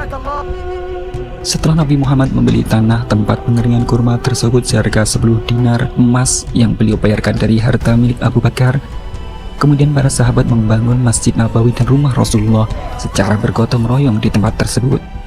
Singkat cerita, pembangunan masjid umat muslim telah rampung dilaksanakan. Maka seketika itu Bilal bin Rabah ditunjuk oleh Rasulullah mengumandangkan adzan untuk pertama kalinya. Mendengar seruan adzan dilantangkan oleh Bilal, tokoh-tokoh muslim langsung berbondong-bondong berdatangan ke masjid untuk menyaksikan. Kedatangan Rasulullah di tanah Yathrib sangat disenangi oleh penduduknya, namun tidak bagi mereka orang-orang Yahudi. Mereka tidak beriman kepada Rasulullah lantaran menurut mereka Nabi hanya datang dari kaum Yahudi. Oleh karena itu, untuk mencegah hal yang tidak dikehendaki, kemudian Rasulullah membuat perjanjian dengan suku-suku Yahudi dan sekutunya di wilayah Madinah, dengan ditandai lahirnya perjanjian tertulis yang dikenal dengan Piagam Madinah. Sewaktu muslimin hijrah dari Mekah menuju Madinah, harta benda yang mereka tinggal dijarah oleh orang-orang Quraisy Mekah. Sehingga ketika kafilah dagang Abu Sufyan yang pulang dari negeri Syam, Rasulullah memerintahkan kaum Muhajirin dan Ansor untuk menghadang kafilah dagang tersebut guna mengambil kembali harta benda yang menjadi hak kaum muslimin. Maka 313 tentara Islam dikerahkan untuk mencegat pedagang kaum Quraisy itu sebelum sampai ke kota Mekah di dekat sebuah sumur Badar. Mengetahui hal itu, Abu Sufyan segera mengirimkan seorang utusan untuk meminta bantuan kepada orang-orang Quraisy yang berada di kota Mekah. Hal tersebut kemudian direspon oleh kaum Quraisy dan mereka mengumpulkan massa pasukan sebanyak 1.000 orang yang dipimpin oleh Abu Jahal. Mereka menyatakan perang dengan kaum muslimin. Akhirnya kedua kubu yang berbeda keyakinan tersebut dipertemukan di sebuah tempat yang berdekatan dengan sumur Badar pada tanggal 17 Ramadan tahun 2 Hijriah. Peristiwa itu dikenal dengan Perang Badar umat muslim. Meskipun jumlah kaum muslimin lebih sedikit dari kaum Quraisy, namun keimanan dan semangat juang fisabilillah membuat mereka tak gentar untuk menghadapinya. Pertempuran itu diawali dengan pertarungan 1 lawan 1. Dari kubu kaum muslimin diwakili oleh Hamzah, Ali bin Abi Thalib, serta Ubaidah bin Harits. Sedangkan dari kubu Quraisy diwakili oleh Utbah bin Rabi'ah, Walid bin Utbah, serta Syaibah bin Rabi'ah. Setelah sekian lama pertarungan yang sengit itu terjadi, akhirnya Ali bin Abi Thalib yang kala itu masih berusia 25 tahun dengan membawa pedang Zulfikar berhasil menumbangkan Walid bin Utbah. Kumandang takbir pun menggema di kubu muslimin sebagai tanda syukur. Sedangkan Utbah bin Rabi'ah sempat imbang dengan Ubaidah bin Harits sebelum akhirnya ia tewas oleh tebasan pedang Hamzah. Ubaidah juga harus mendapatkan luka yang cukup hebat yang menyebabkan syahid. Takbir pun terus bergema di kaum muslimin. Walaupun setelah pertarungan itu dimenangkan oleh pihak kaum muslimin, ternyata tiba-tiba Abu Jahal langsung mengerahkan pasukannya untuk menyerang kaum muslimin. Begitu juga Umayyah yang mengerahkan pasukannya. Di saat yang sama, Hamzah mengambil alih komando pasukan muslimin untuk mengerahkan setiap divisi pasukan. Termasuk Ali bin Abi Thalib juga memegang komando dari kaum muhajirin. Umar bin Khattab yang kala itu memegang komando pasukan pemanah dari kaum muslimin berhasil menumbangkan pasukan Quraisy satu persatu. Pertempuran terus berlangsung hingga beberapa orang dari pemimpin kaum Quraisy juga dapat dilumpuhkan, termasuk Abu Jahal yang kala itu langsung sekarat akibat luka parah yang bersarang di tubuhnya. Dia akhirnya tewas di tangan Abdullah bin Mas'ud. Kematian Abu Jahal yang menggemparkan itu juga dirasakan oleh Umayyah bin Khalaf. Setelah Bilal bin Rabah sebagai mantan budaknya berhasil melumpuhkan Umayyah dengan pedangnya. Melihat para pemimpin Quraisy tumbang, semua pasukan nyalinya menciut. Hingga akhirnya mereka lari kocar-kacir mundur menyelamatkan diri. Beberapa orang Quraisy berhasil ditawan oleh pasukan muslim. Di antaranya adalah Walid bin Al-Walid, Suhail bin Amr. Meskipun status mereka tawanan, namun Rasulullah memerintahkan untuk berbuat baik kepada mereka. Bahkan para tawanan diberikan makanan yang lebih baik. Kejadian itu ternyata mampu membuka pandangan para Bani Quraisy, termasuk saudara dari Khalid bin Walid, yaitu Walid bin Al-Walid. Beliau melihat tentang ajaran Islam yang mengajarkan tentang kebaikan terhadap tawanan perang. Hingga dari situ ia menyatakan diri untuk masuk ajaran agama Islam. Selain Walid, disusul pula Umair bin Wahab. Dia sedang kebingungan lantaran anaknya ditawan oleh muslimin, namun tidak memiliki uang sebagai tebusan. Lantas dia mengatakan rencananya kepada Sofwan bahwa ia akan ke Madinah untuk membunuh Nabi Muhammad. Maka berangkatlah dia hingga sampai ke Madinah dengan membawa pedang. Namun niatan itu tak jadi ia laksanakan sebab Rasulullah telah memberitahukan semua rencana dia dan Sofwan untuk membunuh beliau. Mendengar itu, Umair terkejut sebab hanya dia dan Sofwan yang tahu rencana itu. Mulai saat itu dia pun memeluk agama Islam karena yakin bahwa Rasulullah adalah seorang nabi yang diutus. Setelah kembali ke Mekah, Umair menyatakan keimanannya secara terang-terangan di hadapan pemuka Quraisy. Beberapa bulan pasca meletusnya Perang Badar, kota Mekah masih dirundung duka yang sangat mendalam. Setelah para Quraisy ditinggalkan oleh para tokoh-tokoh petingginya. Saat itu Mekah sudah berganti generasi muda dan dipimpin oleh Abu Sufyan. Mereka pun berencana untuk memerangi kaum muslimin di Madinah guna membalas dendam atas kekalahan mereka di Perang Badar. Hidun yang penuh dendam lantaran ayah dan saudaranya tewas dalam Perang Badar meminta bantuan kepada seorang budak bernama Wasi untuk bisa melenyapkan Hamzah. Dia diberikan sebuah iming-iming bahwa apabila misi tersebut berhasil maka Wasi akan terbebas dari perbudakan serta akan mendapatkan perhiasan yang sangat banyak. Tak mau kehilangan kesempatan, Wasi pun langsung menyetujui kesepakatan tersebut. Pada tanggal 7 Syawal tahun 3 Hijriah meletuslah perang Uhud yang dikomandoi oleh Abu Sufyan dari kaum Quraisy, sedangkan dari kaum muslimin masih dipimpin oleh Rasulullah. Kaum muslimin kala itu mengarahkan 1000 pasukan dari Madinah. Namun, saat di tengah perjalanannya, seorang munafikin bernama Abdullah mengurungkan niatnya, yang membuat pasukan muslimin harus berkurang menjadi 700 pasukan. Sedangkan pasukan Quraisy berjumlah 3.000 orang. Dalam peristiwa perang Uhud tersebut, Rasulullah mulai mengatur barisan. 50 orang pasukan pemanah ditempatkan pada sebuah lembah di antara dua bukit. Kepada mereka diperintahkan supaya menjaga pasukan yang berada di belakang mereka. Ditekankan jangan sampai meninggalkan tempat walaupun dalam keadaan bagaimanapun juga. Sebab hanya dengan senjata panah, serbuan pasukan berkuda dari musuh dari belakang dapat ditahan. Dari kubu muslimin masing-masing peleton dikomandoi oleh Abu Bakar, Umar, dan Ali bin Abi Thalib. Pasukan Quraisy dibagi menjadi pasukan sayap kanan dan sayap kiri. Pasukan sayap kanan dipimpin oleh Khalid bin Walid, sedangkan sayap kiri dipimpin oleh Ikrimah bin Abu Jahal. Perang Uhud mulai berkobar dengan tampilnya Ali ke depan melayani tantangan Thalhah bin Abi Thalhah. Baru saja Thalhah bin Abi Thalhah menggerakkan tangannya hendak mengayunkan pedang, secepat kilat pedang Ali Zulfikar menyambarnya hingga Thalhah pun tumbang di pedang Ali. Kemenangan Ali mendapat sambutan takbir tentara muslim. Sejalan kemudian Ikrimah segera mengerahkan pasukannya untuk menyerang kaum muslimin. Namun begitu mereka dekat, pasukan pemanah kaum muslimin yang berada di atas bukit melepas anak panahnya hingga mampu melumpuhkan beberapa pasukan Quraisy. Pasukan muslim kemudian mendesak maju. Pertempuran pun terjadi. Melihat banyaknya korban dari Quraisy sehingga mereka harus menarik mundur pasukannya jauh ke belakang. Dan atas kejadian itu, pasukan pemanah yang sebelumnya ditugaskan agar tetap berada di atas bukit ternyata tak mengindahkan perintah dari pimpinannya. Mereka keluar dari barisan untuk mengambil harta rampasan perang.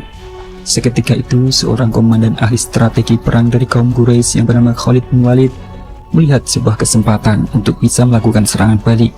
Khalid bin Walid langsung memerintahkan pasukan berkudanya agar memutar balik ke bukit Uhud.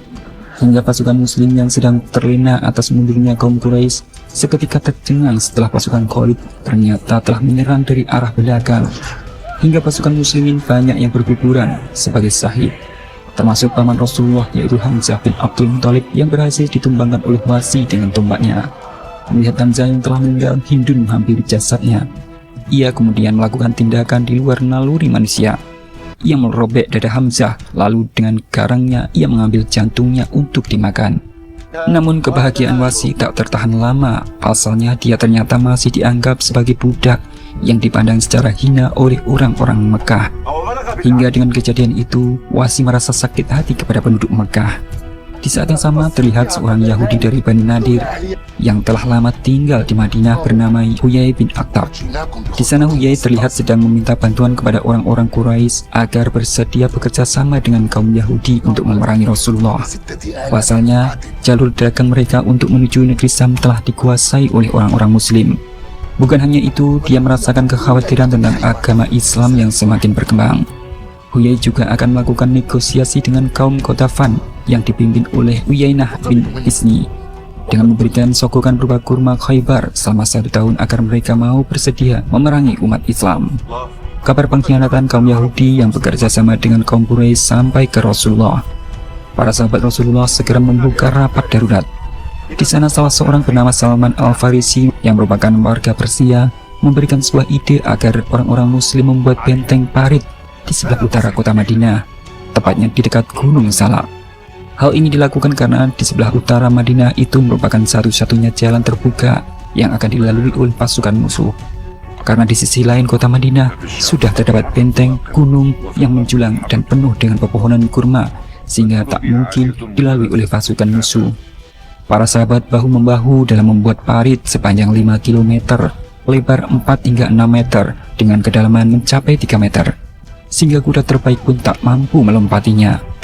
Namun pembangunan itu sempat tertunda lantaran ada batu yang sulit dipecahkan. Kemudian Rasulullah memecah batu tersebut dengan 3 pukulan. Setiap pukulan disertai kilatan dan dengan itu Rasulullah tersenyum. Rasulullah kemudian menjelaskan kepada para sahabat bahwa kelak Muslimin akan mampu menaklukkan Sam, Persia, dan Yaman. Pada bulan Syawal tahun ke-5 Hijriah atau tepatnya pada tahun 627 Masehi, terjadilah pertempuran yang dikenal sebagai perang Khandaq atau perang Ahzab. Dari kubu kaum Quraisy Mekah yang dipimpin oleh Abu Sufyan dan Khalid bin Walid menyerang Madinah dengan pasukan berkuda. Namun mereka harus mundur lantaran di depan terdapat parit berduri sehingga kuda pun tak mampu lewat. mereka akhirnya hanya bisa mengepung Madinah dengan membangun tenda di luar perbatasan. Orang Yahudi bernama Huyai bin Akhtab kemudian memprovokasi Bani Quraidah agar mengkhianati piagam perdamaian dengan Rasulullah. Pasukan muslimin yang mengetahui kemudian menggempur benteng Bani Quraidah dan merampas sebagian harta mereka hingga membuat mereka ketakutan. Pemimpin Mekah terus menggempur pertahanan benteng parit umat muslim hingga salah satu sahabat Nabi yang bernama Sa'ad bin Mu'adz harus terkena luka panah yang cukup parah yang membuat dirinya gugur dalam keadaan syahid. Ketika para pasukan Quraisy berhasil melewati benteng parit, terjadilah duel antara Amru dan Ali bin Abi Thalib. Dalam duel tersebut, Ali bin Abi Thalib mampu menumbangkan Amru. Melihat Amru tewas, pasukan Quraisy pun mundur kembali ke tenda mereka. Dan setelah 27 hari menggempur benteng parit umat muslim namun tiada hasil, Abu Sufyan terpaksa menarik mundur pasukannya dikarenakan cuaca yang tak mendukung akibat badai gurun yang tiba-tiba menerjang kawasan tersebut. Lantunan takbir menghiasi perkemahan kaum muslimin sebagai wujud syukur karena telah berakhirnya perang Khandaq. Waktu ke waktu terus berlalu. Saat ini umat muslim di Madinah telah berkembang pesat. Rasulullah memerintahkan Umar bin Khattab untuk menyampaikan agar umat muslim bersiap-siap melakukan ibadah umroh ke Mekah. Yang seketika itu umat muslim sangat bahagia. Keesokan harinya Rasulullah bersama umat muslim berbondong-bondong pergi ke Mekah untuk menjalankan umroh sesuai perintah Allah Subhanahu wa Ta'ala. Untuk menghindari kecurigaan dari kaum Quraisy, Rasulullah melarang umat muslim membawa pedang kecuali untuk menyembelih hewan kurban. Di samping itu juga kaum muslimin hanya diizinkan memakai pakaian ihram. Namun setibanya di Hudaybiyah sekitar 20 km dari Mekah, kaum Quraisy dengan persenjataan lengkap menghadang umat Islam. Mereka melarang umat Islam untuk masuk ke Mekah. Terlebih saat ini mereka mencurigai umat muslim akan melakukan penyerangan ke kota Mekah. Rasulullah kemudian mengutus Utsman bin Affan untuk menemui petinggi Quraisy dan menyampaikan maksud kedatangan beliau. Sesampainya di sana justru Utsman ditangkap dan disekap selama beberapa hari. Namun akhirnya beliau dibebaskan lantaran orang-orang Quraisy khawatir jika hal tersebut akan menyulitkan api amarah dari orang muslim serta suku lainnya di luar Mekah, sebab mereka menghalangi orang-orang untuk berkunjung ke Baitullah. Untuk menghindari pertumpahan darah, maka Rasulullah dan sebagian perwakilan Quraisy, dalam hal ini diwakili oleh Suhail bin Amr, menyepakati sebuah perjanjian yang dikenal dengan perjanjian Hudaybiyah yang terjadi pada bulan Zulqa'dah tahun 6 Hijriah. Di antara syarat-syarat perjanjian yang disepakati adalah bahwa kedua belah pihak sepakat tidak ada peperangan dalam jangka waktu 10 tahun. Orang-orang kafir Mekah yang masuk Islam sejak masa perjanjian tersebut dan berhijrah ke Madinah hendaknya dikembalikan ke Mekah. Sedangkan orang-orang Islam Madinah yang melarikan diri ke Mekah dalam keadaan murtad tidak dikembalikan ke Madinah. Pada tahun depan, orang Quraisy tidak boleh melarang umat Islam melakukan umroh. Atas kesepakatan itu, secara otomatis pada tahun ini Rasulullah dan muslimin tak bisa menjalankan umroh ke kota Mekah. Di antara sahabat yang terkena dampak pemulangannya ke Mekah adalah Abu Jandal dan Abu Bashir. Nabi Muhammad kemudian menasihatinya agar bersabar. Akhirnya Abu Bashir memutuskan untuk pergi ke sebuah tempat di pantai. Berita ini diketahui oleh orang-orang Islam yang ada di Mekah. Abu Jandal secara sembunyi-sembunyi melarikan diri dan bergabung dengan Abu Bashir. Demikian pula orang-orang yang telah masuk Islam, banyak yang bergabung dengan Abu Bashir. Dalam beberapa hari mereka menjadi sebuah rombongan kecil. Mereka sampai di sebuah padang yang di dalamnya tak ada makanan atau kebun sedikit pun. Juga tidak ada penduduk, hanya Allah Subhanahu wa Ta'ala yang mengetahui keadaan mereka. Mereka mencegat perjalanan orang-orang zalim yang kezalimannya telah membuat mereka melarikan diri. Jika ada kafilah yang melewati tempat tersebut, mereka akan menghadang serta menyerangnya. Atas kejadian itu, orang-orang Quraisy kebingungan sebab perdagangan mereka terganggu. Sofwan kemudian datang ke Madinah menghadap Rasulullah dan meminta beliau agar memasukkan kelompok Abu Bashir ke dalam perjanjian serta meminta mereka tinggal di Madinah sehingga jalur perdagangan mereka tidak terganggu. Namun Abu Bashir meninggal sebelum bertemu Rasulullah. Kedatangan kaum muslimin pun ke Madinah disambut gembira. Secara garis besar, perjanjian Hudaybiyah menguntungkan Rasulullah sebab orang-orang muslim yang ditahan oleh orang-orang Quraisy dapat dibebaskan sehingga dakwah umat muslim semakin meluas hingga ke seluruh jazirah Arab. Semenjak penandatanganan perjanjian ini, jumlah pemeluk agama Islam semakin meningkat. Rasulullah juga mengirimkan utusan ke berbagai kerajaan non-Arab untuk mengajak mereka memeluk agama Islam. Di antaranya adalah Kisra, sebagai penguasa Persia, walaupun saat itu ia menolak ajakan Rasulullah, bahkan merobek surat beliau. Mukawis Raja Mesir dan Heraklius Raja Romawi. Heraklius tidak menolak surat dari Rasulullah. Heraklius lebih mengutamakan mencari kebenaran tersebut. Ia berusaha mencari seluk-beluk tentang Nabi Muhammad dengan bertanya kepada Abu Sufyan yang kala itu belum memeluk agama Islam. Kendati tidak masuk Islam sampai akhir hidupnya, Heraklius mengakui kebenaran agama Rasulullah. Berbeda dengan Raja Najasyi yang menyatakan masuk Islam setelah sampai utusan Rasulullah kepada mereka. Jumlah kaum muslimin terus bertambah dari waktu ke waktu. Bahkan sebagian pemuka Quraisy juga masuk Islam. Di antaranya adalah Khalid bin Walid, sang panglima perang. Dia adalah sosok pemuda yang berpikir rasional, sehingga melihat beberapa peristiwa yang telah terjadi, ia sadar bahwa selama ini ia mengagumi Islam. Maka Khalid bin Walid yang telah mantap hatinya hijrah, ia bertemu Amr bin As yang sedang merenung. Rupanya Amr bin As juga telah mendapat hidayah, maka mereka segera menuju Madinah bersama. Kedatangan Amr bin As dan Khalid bin Walid disambut sukacita oleh kaum muslimin. Dengan masuk Islamnya Khalid bin Walid, kekuatan kaum muslimin semakin bertambah. Pada tahun 8 Hijriah, perjanjian Hudaybiyah akhirnya resmi dibatalkan oleh kaum Quraisy. Pasalnya, Bakir yang merupakan sekutu Quraisy menyerang Bani Khuza'ah yang masih menjadi sekutu umat muslim. Bani Khuza'ah kemudian meminta bantuan kepada Rasulullah, sehingga Rasulullah memerintahkan umat Islam untuk membawa senjata ke Mekah. Abu Sufyan yang mengetahui bahwa Rasulullah akan menyerang Mekah, ia datang ke Madinah. Ia berusaha meminta tolong kepada Abu Bakar, Umar, dan Ali bin Abi Thalib. Namun mereka enggan memberi pertolongan. Pada tahun itu pula terjadi peristiwa Fatu Mekah, di mana Nabi Muhammad SAW memimpin 10.000 pasukan dari Madinah menuju Mekah. Tak lama pasukan kaum muslimin telah sampai di dekat Mekah. Abu Sufyan keluar kota Mekah hendak mengamati perkemahan pasukan itu. Kemudian ia bertemu dengan Abbas bin Abdul Muthalib dan bergegas menemui Rasulullah.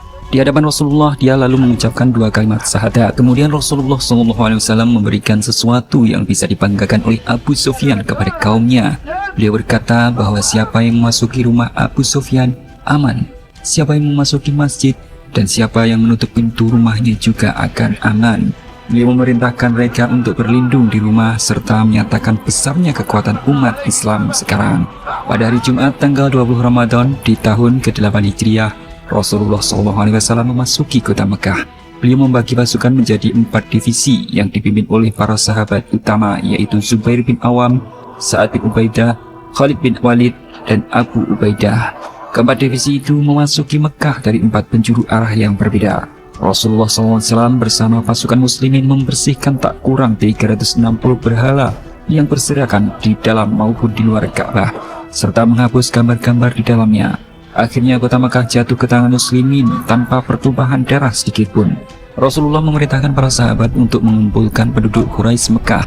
Mereka dihadapkan pada 2 pilihan, antara masuk ke dalam agama Islam atau pergi dari Mekah. Maka dari peristiwa itu pula orang-orang Quraisy berbondong-bondong untuk masuk ke dalam agama Islam, termasuk Hindun binti Utbah, Ikrimah bin Abu Jahal. Tak ketinggalan seorang tokoh yang sangat berpengaruh di kalangan Bani Quraisy yang bernama Suhail bin Amr juga memutuskan untuk memeluk agama Islam setelah anak-anaknya memberikan pencerahan terhadap dirinya. Begitu juga dengan Sofwan bin Umayyah, anak dari Umayyah bin Khalaf yang kini tersadar dan memutuskan untuk memeluk agama Islam. Wasi yang merupakan sahabat dari Bilal bin Rabah pun juga turut masuk memeluk agama Islam, meskipun dia telah berdosa karena telah membunuh paman Rasulullah, yaitu Hamzah, pada peristiwa perang Uhud. Namun sifat Rasulullah yang sangat bijaksana dan pemaaf sudah memaafkan Wasi. Setelah peristiwa Fatu Mekah terjadi, keadaan di kota Mekah terbebas dari budaya jahiliyah. Maka kini agama Islam menjadi semakin berkembang hingga misi Rasulullah untuk membebaskan umat dari kejahiliahan tercapai. 3 bulan sebelum wafat, Rasulullah menyampaikan khutbah terakhir di Arafah ketika menjalani ibadah haji. Usai mengerjakan wukuf di padang Arafah dan memperlihatkan tata cara manasik haji, Rasulullah SAW memanggil segenap kaum muslimin yang hadir untuk berkumpul mengelilingi beliau. Rasulullah SAW menyampaikan beberapa wasiat penting bagi umat muslim sebelum kepergian beliau. Wasiat itu terkait dengan urusan ketakwaan dan ibadah kepada Allah, terkait dengan persaudaraan antara umat muslim, penghapusan riba, larangan saling menzolimi, serta penghapusan dosa-dosa masa lalu, hubungan suami istri, hubungan antar manusia, Pegangan atau sumber utama ajaran agama Islam berupa Al-Quran dan Sunnah, juga tentang warisan. Tak lama setelah itu Nabi Muhammad mulai menderita sakit yang cukup parah. Tepatnya pada tanggal 29 bulan Safar tahun 11 Hijriah, Nabi mengalami sakit kepala dan demam tinggi selama beberapa waktu. Kondisi ini terus dialami Rasulullah selama kurang lebih 14 hari. Walaupun begitu, selama 11 hari berturut-turut Nabi masih menyempatkan diri untuk mengimami sholat berjamaah. Namun pada saat Rasulullah sudah tak kuasa menahan sakitnya, Umar bin Khattab ditunjuk untuk menggantikan posisi pada saat sholat asar. Dan tak selang berapa lama, semua raut wajah umat muslim berubah menjadi tangisan. Manusia termulia itu pun menghembuskan nafasnya yang terakhir. Beliau Shallallahu Alaihi Wasallam telah wafat dalam pangkuan istri tercinta Aisyah radhiyallahu anha pada hari Senin 12 Rabiul Awal. Setelah Rasulullah SAW wafat, seluruh kota Madinah Al-Munawwarah terasa gelap gulita. Ketika itu Abu Bakar tidak sedang berada di dekat Rasulullah. Umar bin Khattab yang sangat terpukul mendengar wafatnya Rasulullah, dia berdiri sembari menyuarakan ketidakkepercayaannya mendengar berita tersebut. Umar juga mengancam akan memotong lisan orang-orang yang mengatakan bahwa Rasul meninggal. Kecintaan Umar yang begitu mendalam sehingga ia seakan tak percaya kini telah berpisah dengan Rasulullah. Dalam suasana mencekam akibat ketidakpercayaan Umar bin Khattab, Abu Bakar datang ke tempat Rasulullah setelah mendengar beliau wafat. Tanpa banyak bicara, langsung menuju ke jenazah Rasulullah yang ditutup kain, kemudian mencium kening Rasulullah sambil menangis. Abu Bakar keluar menemui Umar dan berusaha menenangkan beliau, namun tidak berhasil. Lalu beliau menghadap ke arah para sahabat dan membacakan surat Ali Imran ayat 144 yang artinya, Muhammad tak lain hanyalah seorang Rasul. Sungguh telah berlalu sebelumnya beberapa orang Rasul. Apakah jika dia wafat atau dibunuh, kamu berbalik ke belakang murtad? Barang siapa yang berbalik ke belakang, maka dia tidak mendatangkan kemudaratan kepada Allah sedikitpun. Dan Allah memberi balasan kepada orang-orang yang bersyukur. Setelah mendengar ayat tersebut, Umar bin Khattab tersadar. Beliau pun menangis. Dan jasad Rasulullah disemayamkan di komplek Masjid Nabawi di kota Madinah. Setelah wafatnya Rasulullah, kaum Ansor mencoba mengadakan pertemuan untuk mencari pengganti Rasulullah dari kalangan kaumnya sendiri. Mendengar hal itu, Umar serta Abu Bakar mencoba untuk meredakan situasi tersebut. Hingga dari sana Abu Bakar dibaiat untuk menjadi penerus Rasulullah. Begitu juga umat muslim lainnya juga membaiat Abu Bakar di Masjid Nabawi sebelum melaksanakan sholat, yang secara otomatis merubah sistem yang ada menjadi kekhalifahan. Setelah Abu Bakar dikukuhkan menjadi khalifah pertama, Abu Sufyan mengadakan pertemuan dengan kaum Abdi Manaf, yang salah satunya yaitu Ali bin Abi Thalib. Di sana Abu Sufyan tak rela apabila penerus pemimpin dari umat Islam dipegang oleh Abu Bakar, sebab Abu Bakar tak mempunyai garis keturunan dari Bani Hashim. Maka Abu Sufyan menyarankan Ali bin Abi Thalib yang secara garis keturunan mendekati garis keturunan Rasulullah. Namun Ali dengan tegas menolak gagasan tersebut dan mengingatkan Abu Sufyan agar tidak membuat umat Islam terpecah belah dengan sifatnya yang seperti orang jahiliyah, dengan menganggap penerus Nabi adalah sebuah tahta yang harus diperebutkan. Di awal pemerintahan Abu Bakar menuai polemik di antara umat Islam, yang mana terjadi gejolak antar pendapat dari tokoh-tokoh muslim. Sebab sebelum wafat Rasulullah, Usamah bin Zaid telah ditunjuk untuk menjadi pemimpin pasukan Islam melawan bangsa Romawi. Sehingga pada masa kekhalifahan Abu Bakar, sebagian mereka meminta menggantinya dengan alasan terlalu muda untuk menjadi seorang panglima perang. Namun Abu Bakar tidak melakukan penggantian, sebab Usamah adalah pilihan Rasulullah. Sementara itu di kota Mekah banyak orang menjadi bimbang. Sebagian mereka bahkan murtad lantaran mereka beriman hanya ketika Nabi Muhammad saat hidup saja. Maka Suhail bin Amr selaku pembesar Quraisy yang telah bersungguh-sungguh membela agama Islam bergegas menasihati mereka agar mereka tak menjadi orang-orang yang tersesat oleh para orang-orang munafik yang mengacau. Waktu demi waktu telah terus berlalu setelah meninggalnya Rasulullah. Kondisi umat muslim cukup mengkhawatirkan. Pada masa ini banyak orang-orang yang murtad. Selain itu juga dihadapkan banyaknya orang-orang muslim menolak untuk membayar zakat, terutama suku di sekitaran Madinah. Abu Bakar berusaha menasihati mereka, namun ketika mereka tetap tidak mau membayar zakat, Abu Bakar memerintahkan pasukan muslimin untuk mengangkat pedang guna memerangi mereka. Ali bin Abi Thalib dan Umar bin Khattab menumbangkan banyak lawan sehingga para pemberontak berhasil dipukul mundur. Selain gelombang kemurtadan juga munculnya nabi palsu di berbagai tempat. Nabi palsu muncul dari seorang tokoh Bani Asad yang bernama Tulaihah al-Asadi. Mereka kemudian bekerja sama dengan Umayyah, ketua suku Bani Zubyan yang sebelumnya murtad untuk melawan pemerintahan Abu Bakar As-Siddiq. Khalifah Abu Bakar kemudian memerintahkan Khalid bin Walid membawa pasukan muslim untuk memerangi mereka.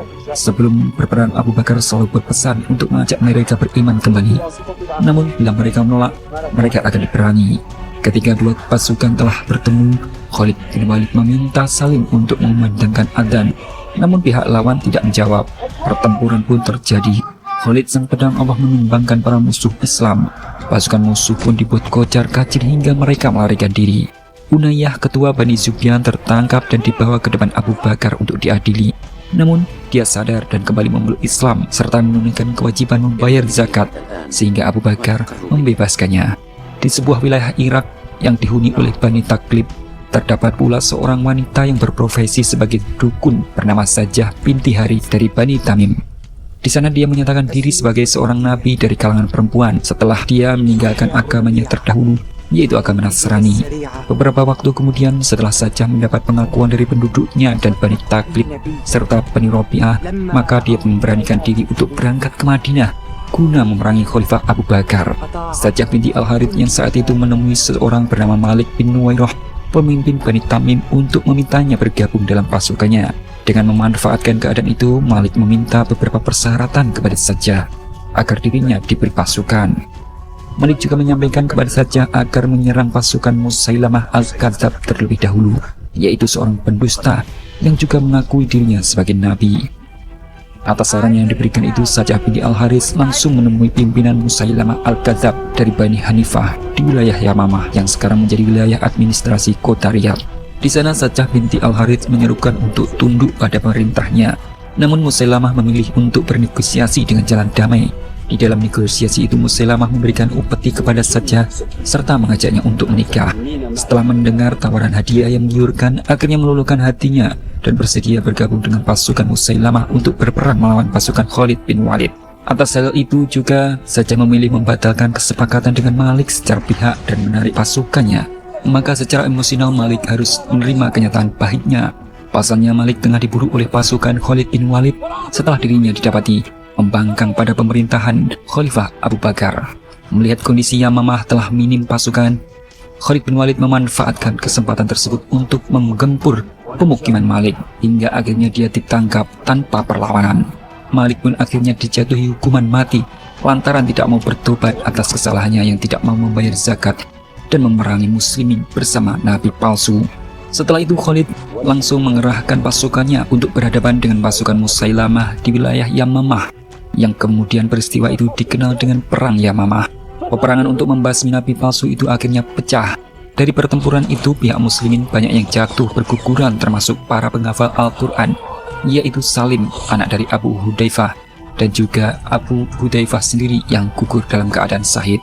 Tak hanya itu, anak dari pembesar Quraisy Suhail bin Amr yang bernama Abdullah juga harus gugur.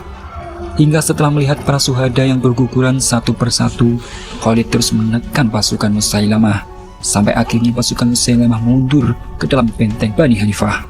Tanpa buang waktu, seorang komandan dari kaum muslimin berhasil memasuki benteng Hanifah dengan jalan menaiki tangga dan melompat dari atas tembok, hingga akhirnya dia dapat membuka gerbang benteng tersebut. Pasukan muslimin pun menerobos masuk benteng.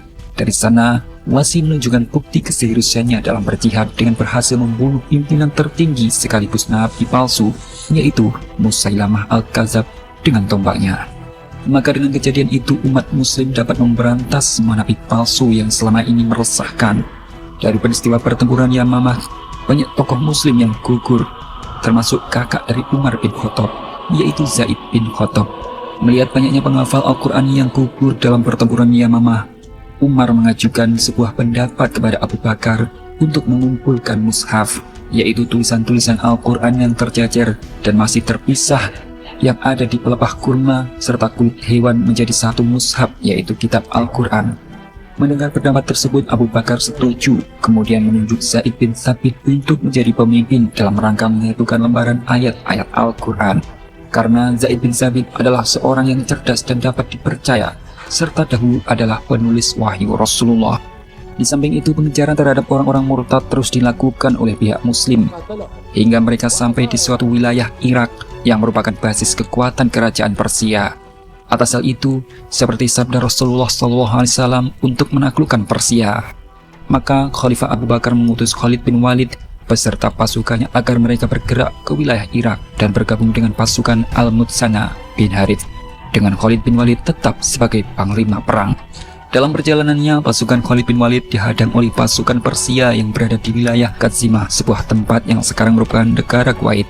Maka di sana pecahlah perang Zalatus Salasil, yaitu peperangan sengit yang mengandalkan pasukan penunggang kuda. Bahkan pada situasi itu, orang-orang Persia mengikat kaki mereka satu sama lain dengan rantai agar tak ada satupun yang bisa melarikan diri dari peperangan tersebut. Panglima pasukan Persia bernama Hurmuz maju menentang Khalid untuk berduel. Duel tersebut awalnya terjadi di atas kuda, namun Khalid berhasil menjatuhkan lawannya. Saat Khalid bin Walid akan memenangkan pertarungan itu, tiba-tiba harus berada di ambang bahaya lantaran dia dikeroyok oleh beberapa musuh. Namun Al-Mutsana bertindak dengan cepat membantu Khalid bin Walid. Atas kejadian itu, Khalid langsung mengerahkan pasukan berkudanya untuk menyerang pihak musuh hingga peperangan itu berjalan dengan sengit. Dari peperangan itu pula akhirnya pihak muslim menang telak atas pertempuran Zatus Salasil. Kemudian Khalid mengutus Al-Mutsana bin Harith untuk mengejar pihak musuh yang melarikan diri. Namun pasukan Al-Mutsana kembali dihadang oleh pasukan Persia dalam jumlah yang lebih besar yang sudah menunggunya di suatu tempat. Kejadian hal tersebut memaksa Khalid bin Walid sebagai ahli strategi perang untuk datang membantu. Kedatangan pasukan Khalid yang secara tiba-tiba membuat pasukan Persia langsung mampu dilumpuhkan dan berhasil menumbangkan pimpinan mereka. Pasukan gabungan kaum muslimin di bawah komando Khalid bin Walid terus menggempur pasukan Persia hingga tiba di wilayah Walaja, Mesopotamia atau sekarang Irak. Pasukan Islam juga dihadapkan dengan sekutu Persia yaitu kabilah Bakr bin Wa'il. Khalid bin Walid kemudian membagi pasukan menjadi 3 kelompok besar. 2 diantaranya sebagai pasukan yang memberikan serangan secara tiba-tiba sehingga membuat pasukan musuh kocar-kacir. Pasukan muslim akhirnya bisa memukul mundur pasukan Persia sampai wilayah Ulais yang berada di dekat anak sungai Efrat. Di sana rupanya pasukan Persia juga telah mempersiapkan dalam jumlah yang lebih besar untuk membalas kekalahan sebelumnya. Pasukan Persia yang telah lengah di perkemahan seketika langsung diserang oleh Khalid bin Walid dari berbagai arah, hingga akhirnya pasukan muslim dapat berhasil memukul mundur pasukan Persia sampai ke tepian sungai serta mengambil alih perahu-perahu mereka. Peristiwa itu dikenal dengan pertempuran Walaja yang terjadi pada bulan Mei 633 Masehi. Dengan perahu rampasan tersebut, Khalid bersama pasukannya melakukan perjalanan kembali menuju ke wilayah Hirah. Kabar kemenangan Khalid disambut sukacita oleh para kaum muslimin yang berada di Madinah, khususnya Khalifah Abu Bakar As-Siddiq atas kemenangan yang diraih pihak muslimin di wilayah kekuasaan Persia. Abu Bakar menyampaikan kepada kaum muslimin di kota Madinah untuk bersedia berjihad guna melawan kekuatan besar pasukan Romawi yang di wilayah Sam yang akan dibantu oleh orang Yaman, Mudor, dan Rabi'ah. Pada tahun 13 Hijriah di wilayah Antioquia yang menjadi pusat agama Kristen, terlihat pemimpin Romawi yaitu Raja Heraklius dirundung kecemasan.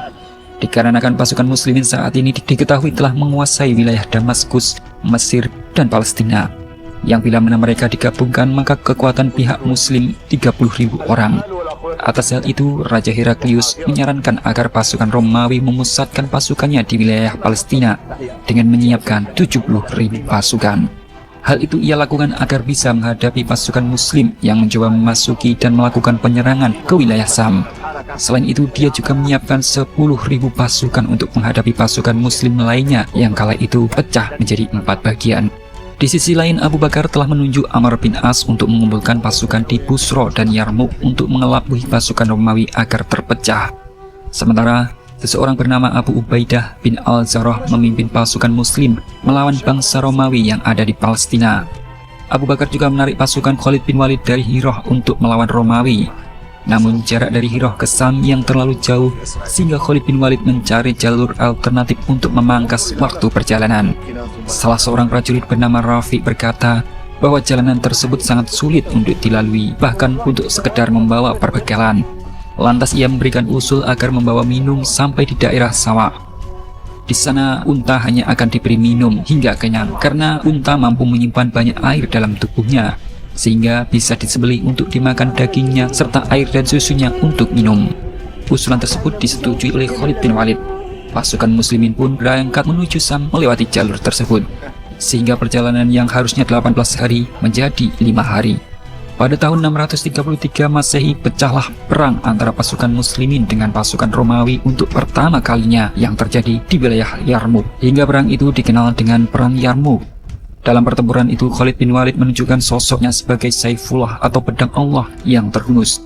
Dengan strateginya melakukan serangan secara tiba-tiba membuat musuh kocar-kacir. Pasukan Romawi pun berhasil dilumpuhkan dengan mudah. Mendengar kekalahan pasukan Romawi pada pertempuran Yarmouk membuat Raja Heraklius sangat emosional dan seakan tak percaya bahwa pasukan Romawi yang sejak dulu mendominasi dunia dapat dikalahkan dengan mudah. Setelah diraihnya kemenangan itu, tiba-tiba kesehatan Khalifah Abu Bakar kian memburuk. Pada saat itu Abu Bakar merekomendasikan Umar bin Khattab sebagai calon penggantinya. Ali bin Abi Thalib kemudian menyampaikan salah satu sabda Rasulullah tentang Umar, bahwa Umar adalah orang yang teguh sehingga setan pun tidak bisa menggodanya. Para sahabat yang hadir kala itu menyetujui Umar bin Khattab sebagai pengganti Abu Bakar As-Siddiq. Meskipun awalnya Umar menolak untuk menjadi khalifah, namun setelah Abu Bakar sebagai sahabat dekat Rasulullah memberikan nasihat, ternyata membuat Umar menjadi luluh. Dan seketika itu beliau menerima untuk dibaiat menjadi khalifah kedua bagi umat Islam. Pada tahun 13 Hijriah, dan di tahun itu pula pada hari Senin 12 Jumadil Akhir, Abu Bakar As-Siddiq, orang yang selalu jujur dan membenarkan Rasulullah, harus menghembuskan nafas terakhirnya. Maka sesuai dengan permintaan terakhir, Abu Bakar dimakamkan di dekat makam Rasulullah. Setelah wafatnya Abu Bakar As-Siddiq, Umar langsung melakukan perubahan dengan menaikkan upah setiap pekerja dan membentuk anggota dari Badan Baitul Mal. Umar juga mengembalikan Mutsanna sebagai pemimpin pasukan di Irak sebagaimana wasiat Abu Bakar. Di samping itu, dalam tugas kepemimpinannya, Umar masih harus melanjutkan perjuangan dari Abu Bakar untuk melawan segala bentuk kezaliman serta kemungkaran, termasuk yang kini dilakukan oleh bangsa Romawi. Di sisi lain, Khalid bin Walid sedang mengatur strategi untuk menekan pasukan Romawi. Maka pada tanggal 28 Jumadil Akhir tahun 13 Hijriah, Perang Yarmouk yang kedua antara umat Muslim dan Romawi akhirnya pecah yang bertepatan di sebuah lembah. Pasukan Romawi kali ini mengerahkan lebih banyak pasukan untuk membalas kekalahan pada pertempuran pertama.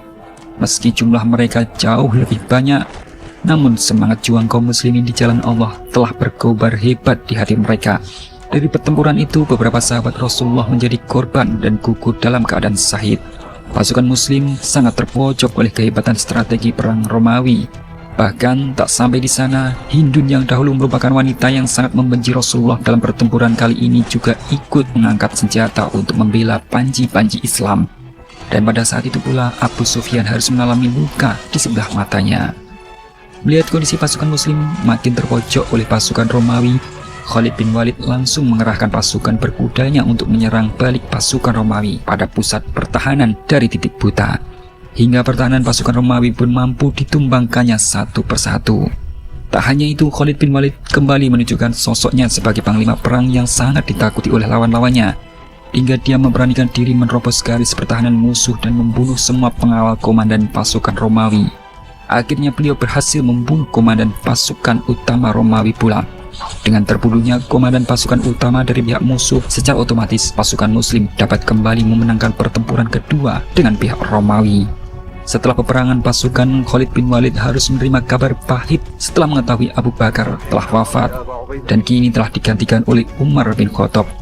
Walaupun Khalid yang memang secara personal tak menyukai Umar, tapi kali ini beliau harus tetap menuruti perintah sang khalifah meskipun pangkatnya kini harus diturunkan dan diganti oleh seorang yang bernama Abu Ubaidah. Di tempat lain di kota Homs yang sekarang berada di bagian kecil wilayah negara Suriah, kekalahan pasukan Romawi oleh pasukan muslim langsung dirasakan oleh Raja Heraklius.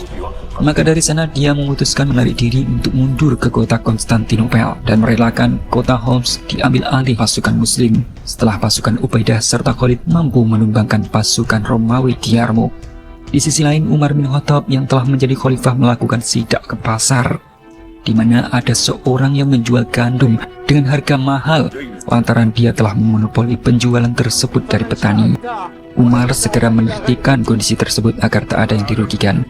Beliau juga membentuk badan pengawas untuk mengontrol setiap perdagangan di pasar. Juga sebagai hakim, jika terjadi perselisihan. Umar bin Khattab kemudian menuju ke masjid dan menjelaskan alasan beliau mengganti Khalid bin Walid, yaitu agar orang-orang tidak menjadi sesat lantaran menganggap bahwa semua kemenangan lantaran Khalid bukan karena kuasa Allah.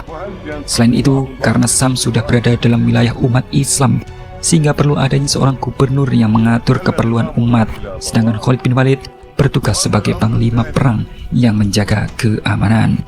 Kembali ke pasukan muslim, kali ini pasukan Ubaidah bertolak ke kota Damaskus untuk menguasai istana Raja Heraklius.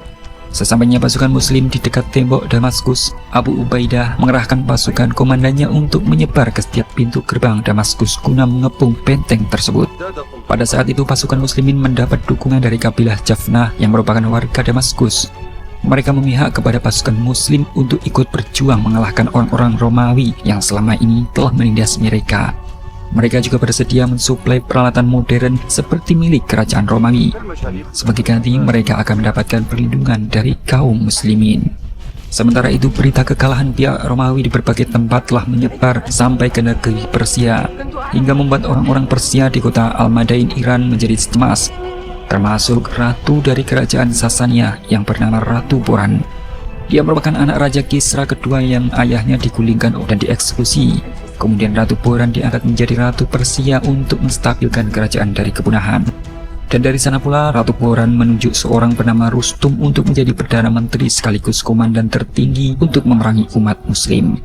Atas tugas itu, Rustum memerintahkan pasukan agar menghadang pasukan muslim di wilayah Al-Namarik yang dipimpin oleh Al-Mudzana. Hingga wilayah tersebut menjadi medan pertempuran yang sangat mengerikan. Korban pun berguguran baik dari pasukan Persia maupun pasukan muslim. Namun Allah memberikan kemenangan pada pasukan muslim di berbagai tempat. Kabar kekalahan sampai pada Ratu Boran, dan dia tampak tidak percaya sebab selama ini pasukan Persia terkenal di seluruh dunia. Dan dari sana juga dia tahu bahwa selama pertempuran Panglima Rustum tidak mengomandoi secara langsung, akan tetapi dari dalam rumahnya. Di tempat lain, saat pasukan Abu Ubaidah mengalami kendala dalam menghadapi pasukan Romawi di benteng Damaskus yang terkenal dengan temboknya yang kokoh serta pertahanannya yang kuat, di sana banyak kaum muslimin yang berguguran. Meskipun mereka sudah mengerahkan senjata berat seperti ketapel, namun tembok itu tetap kokoh berdiri, belum bisa diterobos. Hingga akhirnya mereka pun menunggu momen yang pas untuk menerobos tembok. Sementara itu, peperangan di Irak yang dipimpin oleh Abu Ubaid melawan Persia menjadi kesulitan tersendiri bagi pihak muslim. Pasalnya pertempuran itu dipisahkan oleh sebuah sungai, dan pasukan Persia yang licik menyerang pasukan muslim ketika sedang menyeberang. Selain itu, adanya pasukan gajah dari barisan kavaleri Persia membuat banyak pasukan muslim yang berguguran. Maka Khalifah Umar meminta kepada umat muslim yang lain untuk berjihad melawan pasukan Persia di Irak. Selain itu, di kerajaan Sasania, Ratu Boran sebagai penguasa Persia sementara telah membuat perjanjian bahwa dirinya akan menjabat sebagai ratu selama periode tertentu.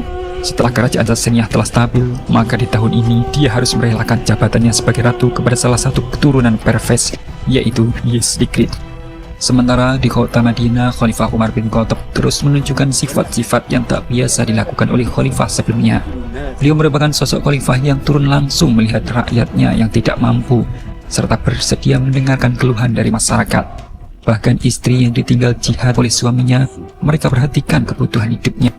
Bukan hanya orang muslim yang diperhatikan Umar, bahkan orang Nasrani yang terlilit hutang pun beliau bantu.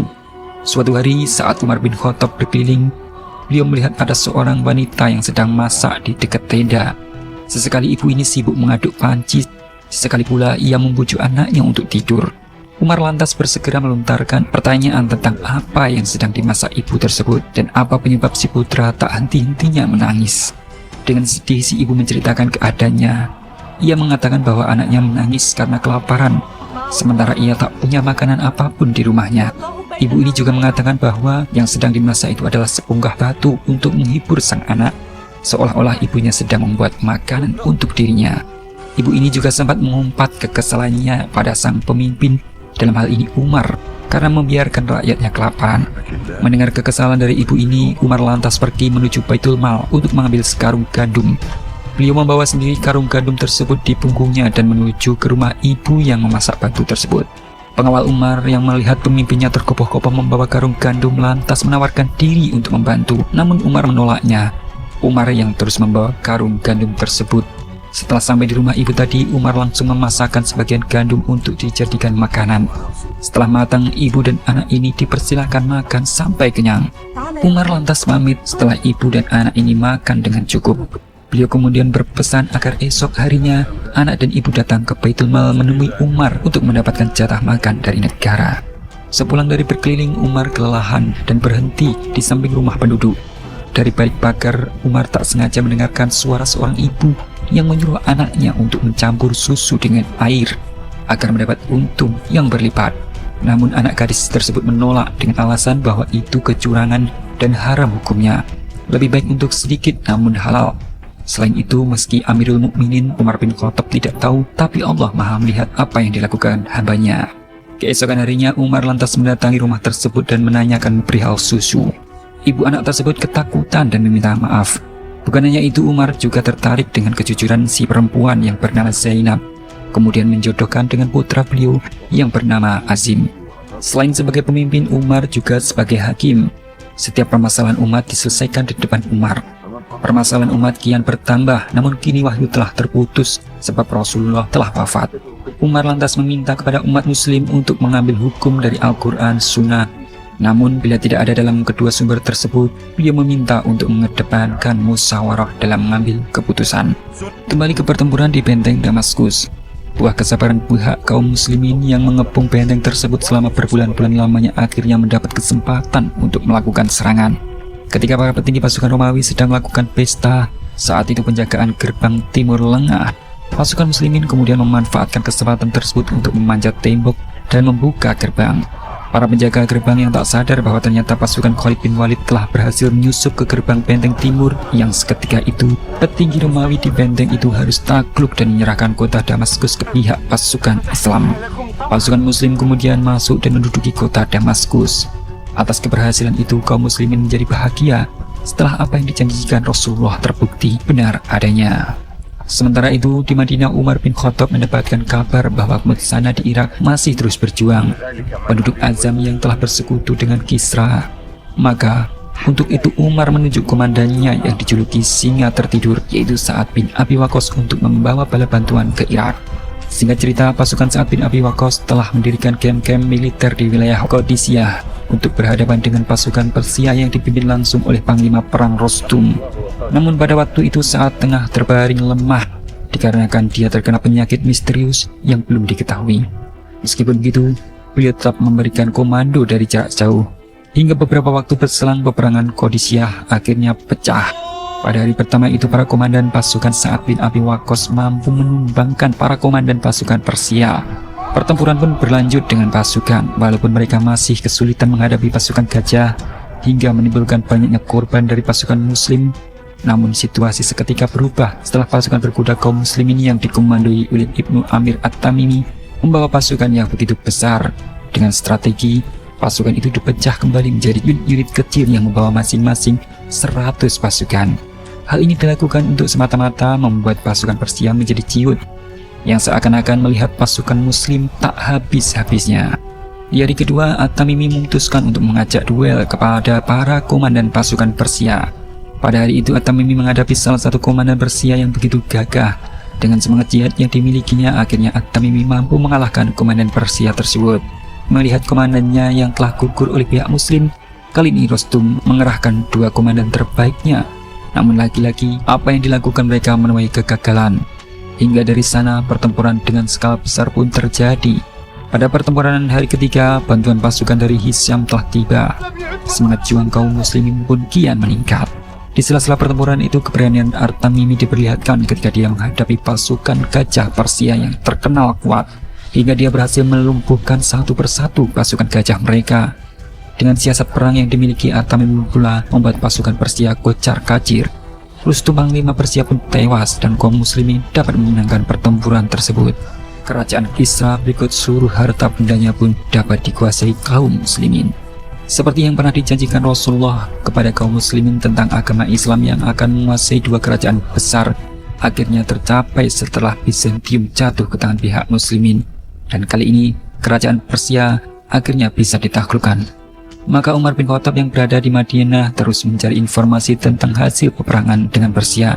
Dan tak lama kemudian, utusan Sa'ad bin Abi Waqqas memberikan hasil menggembirakan tersebut kepada sang khalifah.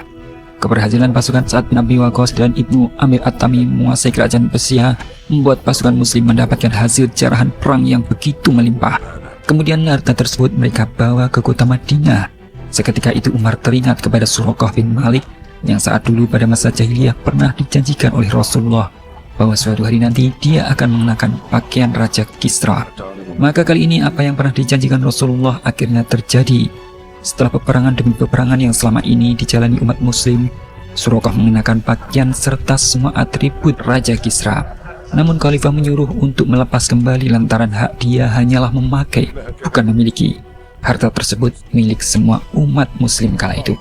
Suatu malam saat sedang keliling kota bersama asisten pribadi beliau yang bernama Aslan, Umar bin Khattab mendengar keluhan dari seorang wanita yang ditinggalkan oleh suaminya ke medan perang. Atas kejadian itu maka Umar meminta kepada setiap komandan perangnya untuk memulangkan pasukan yang telah beristri agar bertugas tidak lebih dari 4 bulan.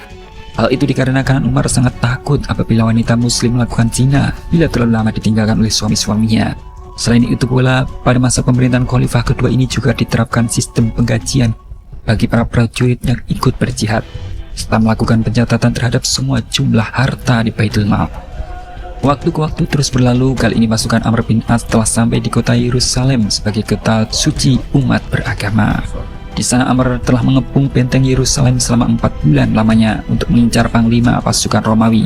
Walaupun mereka akhirnya terlebih dahulu melarikan diri ke Mesir, namun orang-orang Yerusalem yang menginginkan perdamaian minta kepada Amr bin As supaya memberitahu pemimpin tertingginya untuk menjadi wali dalam perjanjian perdamaian ini. Maka untuk itu mau tak mau, Khalifah Umar bin Khattab berangkat menuju Yerusalem untuk menerima panggilan tersebut. Singkat cerita, Umar bin Khattab telah sampai di kota Yerusalem. Dan di sana beliau menjadi pusat perhatian orang-orang Yahudi karena gaya berpakaian beliau sebagai seorang khalifah umat Islam yang mampu menaklukkan 2 kerajaan besar, bukan seperti raja, melainkan seperti warga biasa. Ketika tiba waktunya untuk sholat, pemimpin gereja menawarkan gereja sebagai tempat ibadah. Namun Khalifah Umar menolak karena khawatir jika di kemudian hari umat muslim akan merebut gereja tersebut untuk dijadikan tempat ibadah. Kemudian Khalifah Umar mencari posisi di mana Rasulullah menginjakkan kakinya pada perjalanan Isra Mi'raj. Atas hal itu pula Umar menunjukkan bahwa inilah Masjidil Aqsa sebagai tempat kiblat dan masjid pertama bagi umat Islam sebelum Ka'bah. Melihat Masjidil Aqsa tak terawat, maka Umar meminta agar tempat ini direnovasi dan di sana pula Umar melaksanakan sholat di reruntuhan Masjidil Aqsa serta memandangkan adzan untuk pertama kalinya, sehingga apa yang dilakukan pihak muslim menjadi pusat perhatian orang-orang Yerusalem. Setelah Umar selesai melaksanakan sholat dan bertolak untuk meninggalkan Yerusalem, Umar menjanjikan akan melindungi kota Yerusalem dan setiap warganya. Tak sampai di situ, untuk urusan tempat beribadah, Umar tak akan sedikit pun mengusik tempat mereka, apalagi memaksa untuk memeluk agama Islam. Atas kebaikan sifat adil serta kesederhanaan Umar menjadikan beliau sebagai sosok yang sangat dicintai oleh penduduk Yerusalem. Sepulang dari berkeliling antar daerah seperti biasa, Umar bin Khattab melakukan belusuan. Kali ini beliau sidak ke pasar hewan untuk memastikan bahwa jual beli berjalan secara baik dan benar sesuai syariat Islam. Kala itu Umar melihat ada unta yang badannya lebih gemuk daripada lainnya, padahal semua unta digembala di padang rumput yang sama. Lantas beliau bertanya pemilik unta tersebut. Setelah tahu unta tersebut adalah milik putra beliau yaitu Abdullah, maka segera beliau memanggil dan meminta menjual unta itu. Abdullah hanya boleh mengambil modalnya saja, selebihnya untuk Baitul Mal, sebab lantaran dia adalah seorang anak khalifah sehingga orang-orang memprioritaskan untanya dibanding unta lain saat digembala di padang.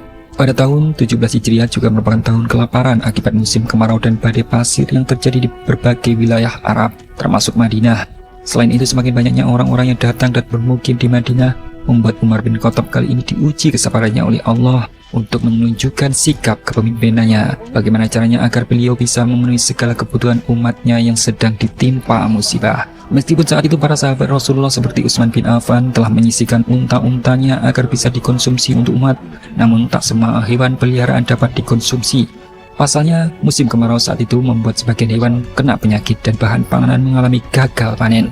Atas situasi itu, Umar merenung dan agar sebisa mungkin dirinya menghindar mengkonsumsi makanan mewah seperti daging atau makanan bergizi. Hal itu dilakukannya karena dia sangat berempati serta malu kepada umatnya yang dilanda musibah. maka beliau hanya mengkonsumsi roti dan minyak zaitun agar dirinya bisa merasakan penderitaan umatnya yang sedang dilanda musibah. Musim kemarau yang begitu panjang membuat Umar bin Khattab meneteskan air mata tatkala beliau melihat satu persatu umatnya terus wafat karena tak kuat menahan rasa lapar. Maka Umar bin Khattab mengirim surat kepada semua gubernurnya yang berada di berbagai wilayah. Beliau meminta bantuan kepada setiap sahabatnya yang di wilayah lain agar bisa mengirimkan bantuan beberapa bahan pokok demi memenuhi kebutuhan masyarakat. Kemudian satu persatu memenuhi panggilan Umar untuk memberikan bantuan berupa makanan, hewan, serta ribuan unta, termasuk Abu Ubaidah pemimpin Damaskus, Muawiyah, dan Amr bin As. Tak sampai di situ, Umar juga meminta kepada seluruh umatnya agar melaksanakan sholat untuk meminta kepada Allah agar diturunkan hujan. Atas keriduan serta keikhlasan yang dimiliki kaum muslimin, maka tak berselang lama, akhirnya Allah Subhanahu wa Ta'ala mengabulkan doa mereka dengan adanya hujan yang turun begitu lebat. Melihat hal itu, seluruh penduduk Arab menjadi bahagia karena mereka akhirnya terlepas dari musim kemarau yang sangat berkepanjangan. Di samping itu pula, kabar bahagia juga menghampiri Umar dan para tokoh sahabat Rasulullah, yang mana Umar akan mempersunting Ummi Kulsum, anak dari Ali bin Abi Thalib, sebagai ikatan persaudaraan untuk mendekatkan diri dengan Rasulullah. Akan tetapi sebaliknya, kebahagiaan itu tak dirasakan oleh Khalid bin Walid. Pasalnya jabatannya kini telah kembali dilengsarkan oleh Umar sebagai Gubernur di Nisrin. Hal itu membuat sebagian para sahabat menjadi resah karena ini merupakan tindakan kedua kalinya Umar melengsarkan Khalid bin Walid yang sebelumnya sebagai panglima untuk digantikan oleh Abu Ubaidah. Di sana Umar membeberkan alasannya bahwa keputusan ini dikarenakan atas kesalahan Khalid bin Walid yang tak mendengarkan perintah Umar agar dirinya mempergunakan harta untuk orang-orang yang membutuhkan, bukan memberikan kepada orang-orang bangsawan. Dan atas alasan itu pula Umar memberhentikan Khalid dari jabatannya. Umar bin Khattab adalah sosok khalifah yang terkenal tegas juga sederhana. Bahkan seorang utusan Romawi dari kota Konstantinopel terperangah oleh kesederhanaan sang khalifah. Pasalnya, apa yang dipikirkan tentang seorang khalifah yang mampu menaklukkan Persia dan Romawi adalah raja yang angkuh dengan singgasana megah dan mahkota mewah. Maka setelah mengenal Umar, dan ternyata dia hanyalah seorang manusia biasa yang tak mempunyai singgasana megah seperti raja-raja lain. Bahkan Umar yang kala itu dia temui sedang tidur di teras masjid beralaskan pelepah kurma. Utusan tersebut akhirnya sadar, sebagai pemimpin yang adil dan sederhana mampu memberikan ketenangan hingga beliau bisa tidur nyenyak tanpa khawatir akan direbut tahtanya. Beberapa bulan berselang setelah Khalifah Umar menepati suatu janji atas sebuah kunjungan kerja dengan para gubernurnya di wilayah lain. Namun sebelum masuk wilayah tersebut telah dijemput oleh Abu Ubaidah. Beliau memberitahukan bahwa di wilayah Damaskus dan Palestina kini telah terserang wabah penyakit yang mematikan, yaitu taun. Maka Abu Ubaidah meminta agar Khalifah membatalkan niatnya dan bertolak ke Madinah. Abu Ubaidah yang mencintai rakyatnya di Damaskus memilih bertahan di sana. Setiap hari dia mengunjungi rakyatnya yang sakit dan memberi mereka semangat. Hal ini secara perlahan dia juga terkena wabah mematikan tersebut sampai akhirnya beliau pun wafat. Wafatnya Abu Ubaidah merupakan kabar kesedihan bagi para sahabat Rasulullah yang ada di Madinah. Namun tak berselang lama kabar kebahagiaan pun datang dari pasukan Amr bin As dapat berhasil menaklukkan Bizantium dan Mesir tanpa adanya perlawanan berarti dari rakyat Mesir. Bahkan rakyat Mesir membantu melawan pasukan Romawi lantaran oleh umat Islam dijamin keselamatannya dan kebebasan mereka dalam beribadah sesuai keyakinan mereka. Bahkan ibu kota Iskandariyah juga telah berada di bawah wilayah kekuasaan kaum muslimin. Dari sana pula lah Amr bin As ditunjuk sebagai gubernur Mesir. 21 Hijriah di kota Homs, kondisi kesehatan Khalid bin Walid kian memburuk setelah dia menderita beberapa penyakit yang bersarang di tubuhnya. Sebelum Khalid wafat, dia telah memaafkan Umar bin Khattab dan melupakan kejadian yang menimpa padanya. Selain itu, Khalid juga mewasiatkan semua hartanya kepada Khalifah Umar.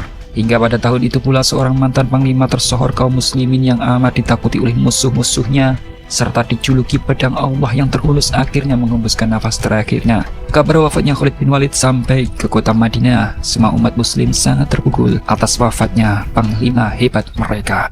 Setelah kematian Khalid bin Walid, tak berselang lama Khalifah Umar dihampiri oleh pemimpin Turtus yang bernama Hurmuzan. Kedatangannya saat itu untuk menyerahkan diri kepada Khalifah.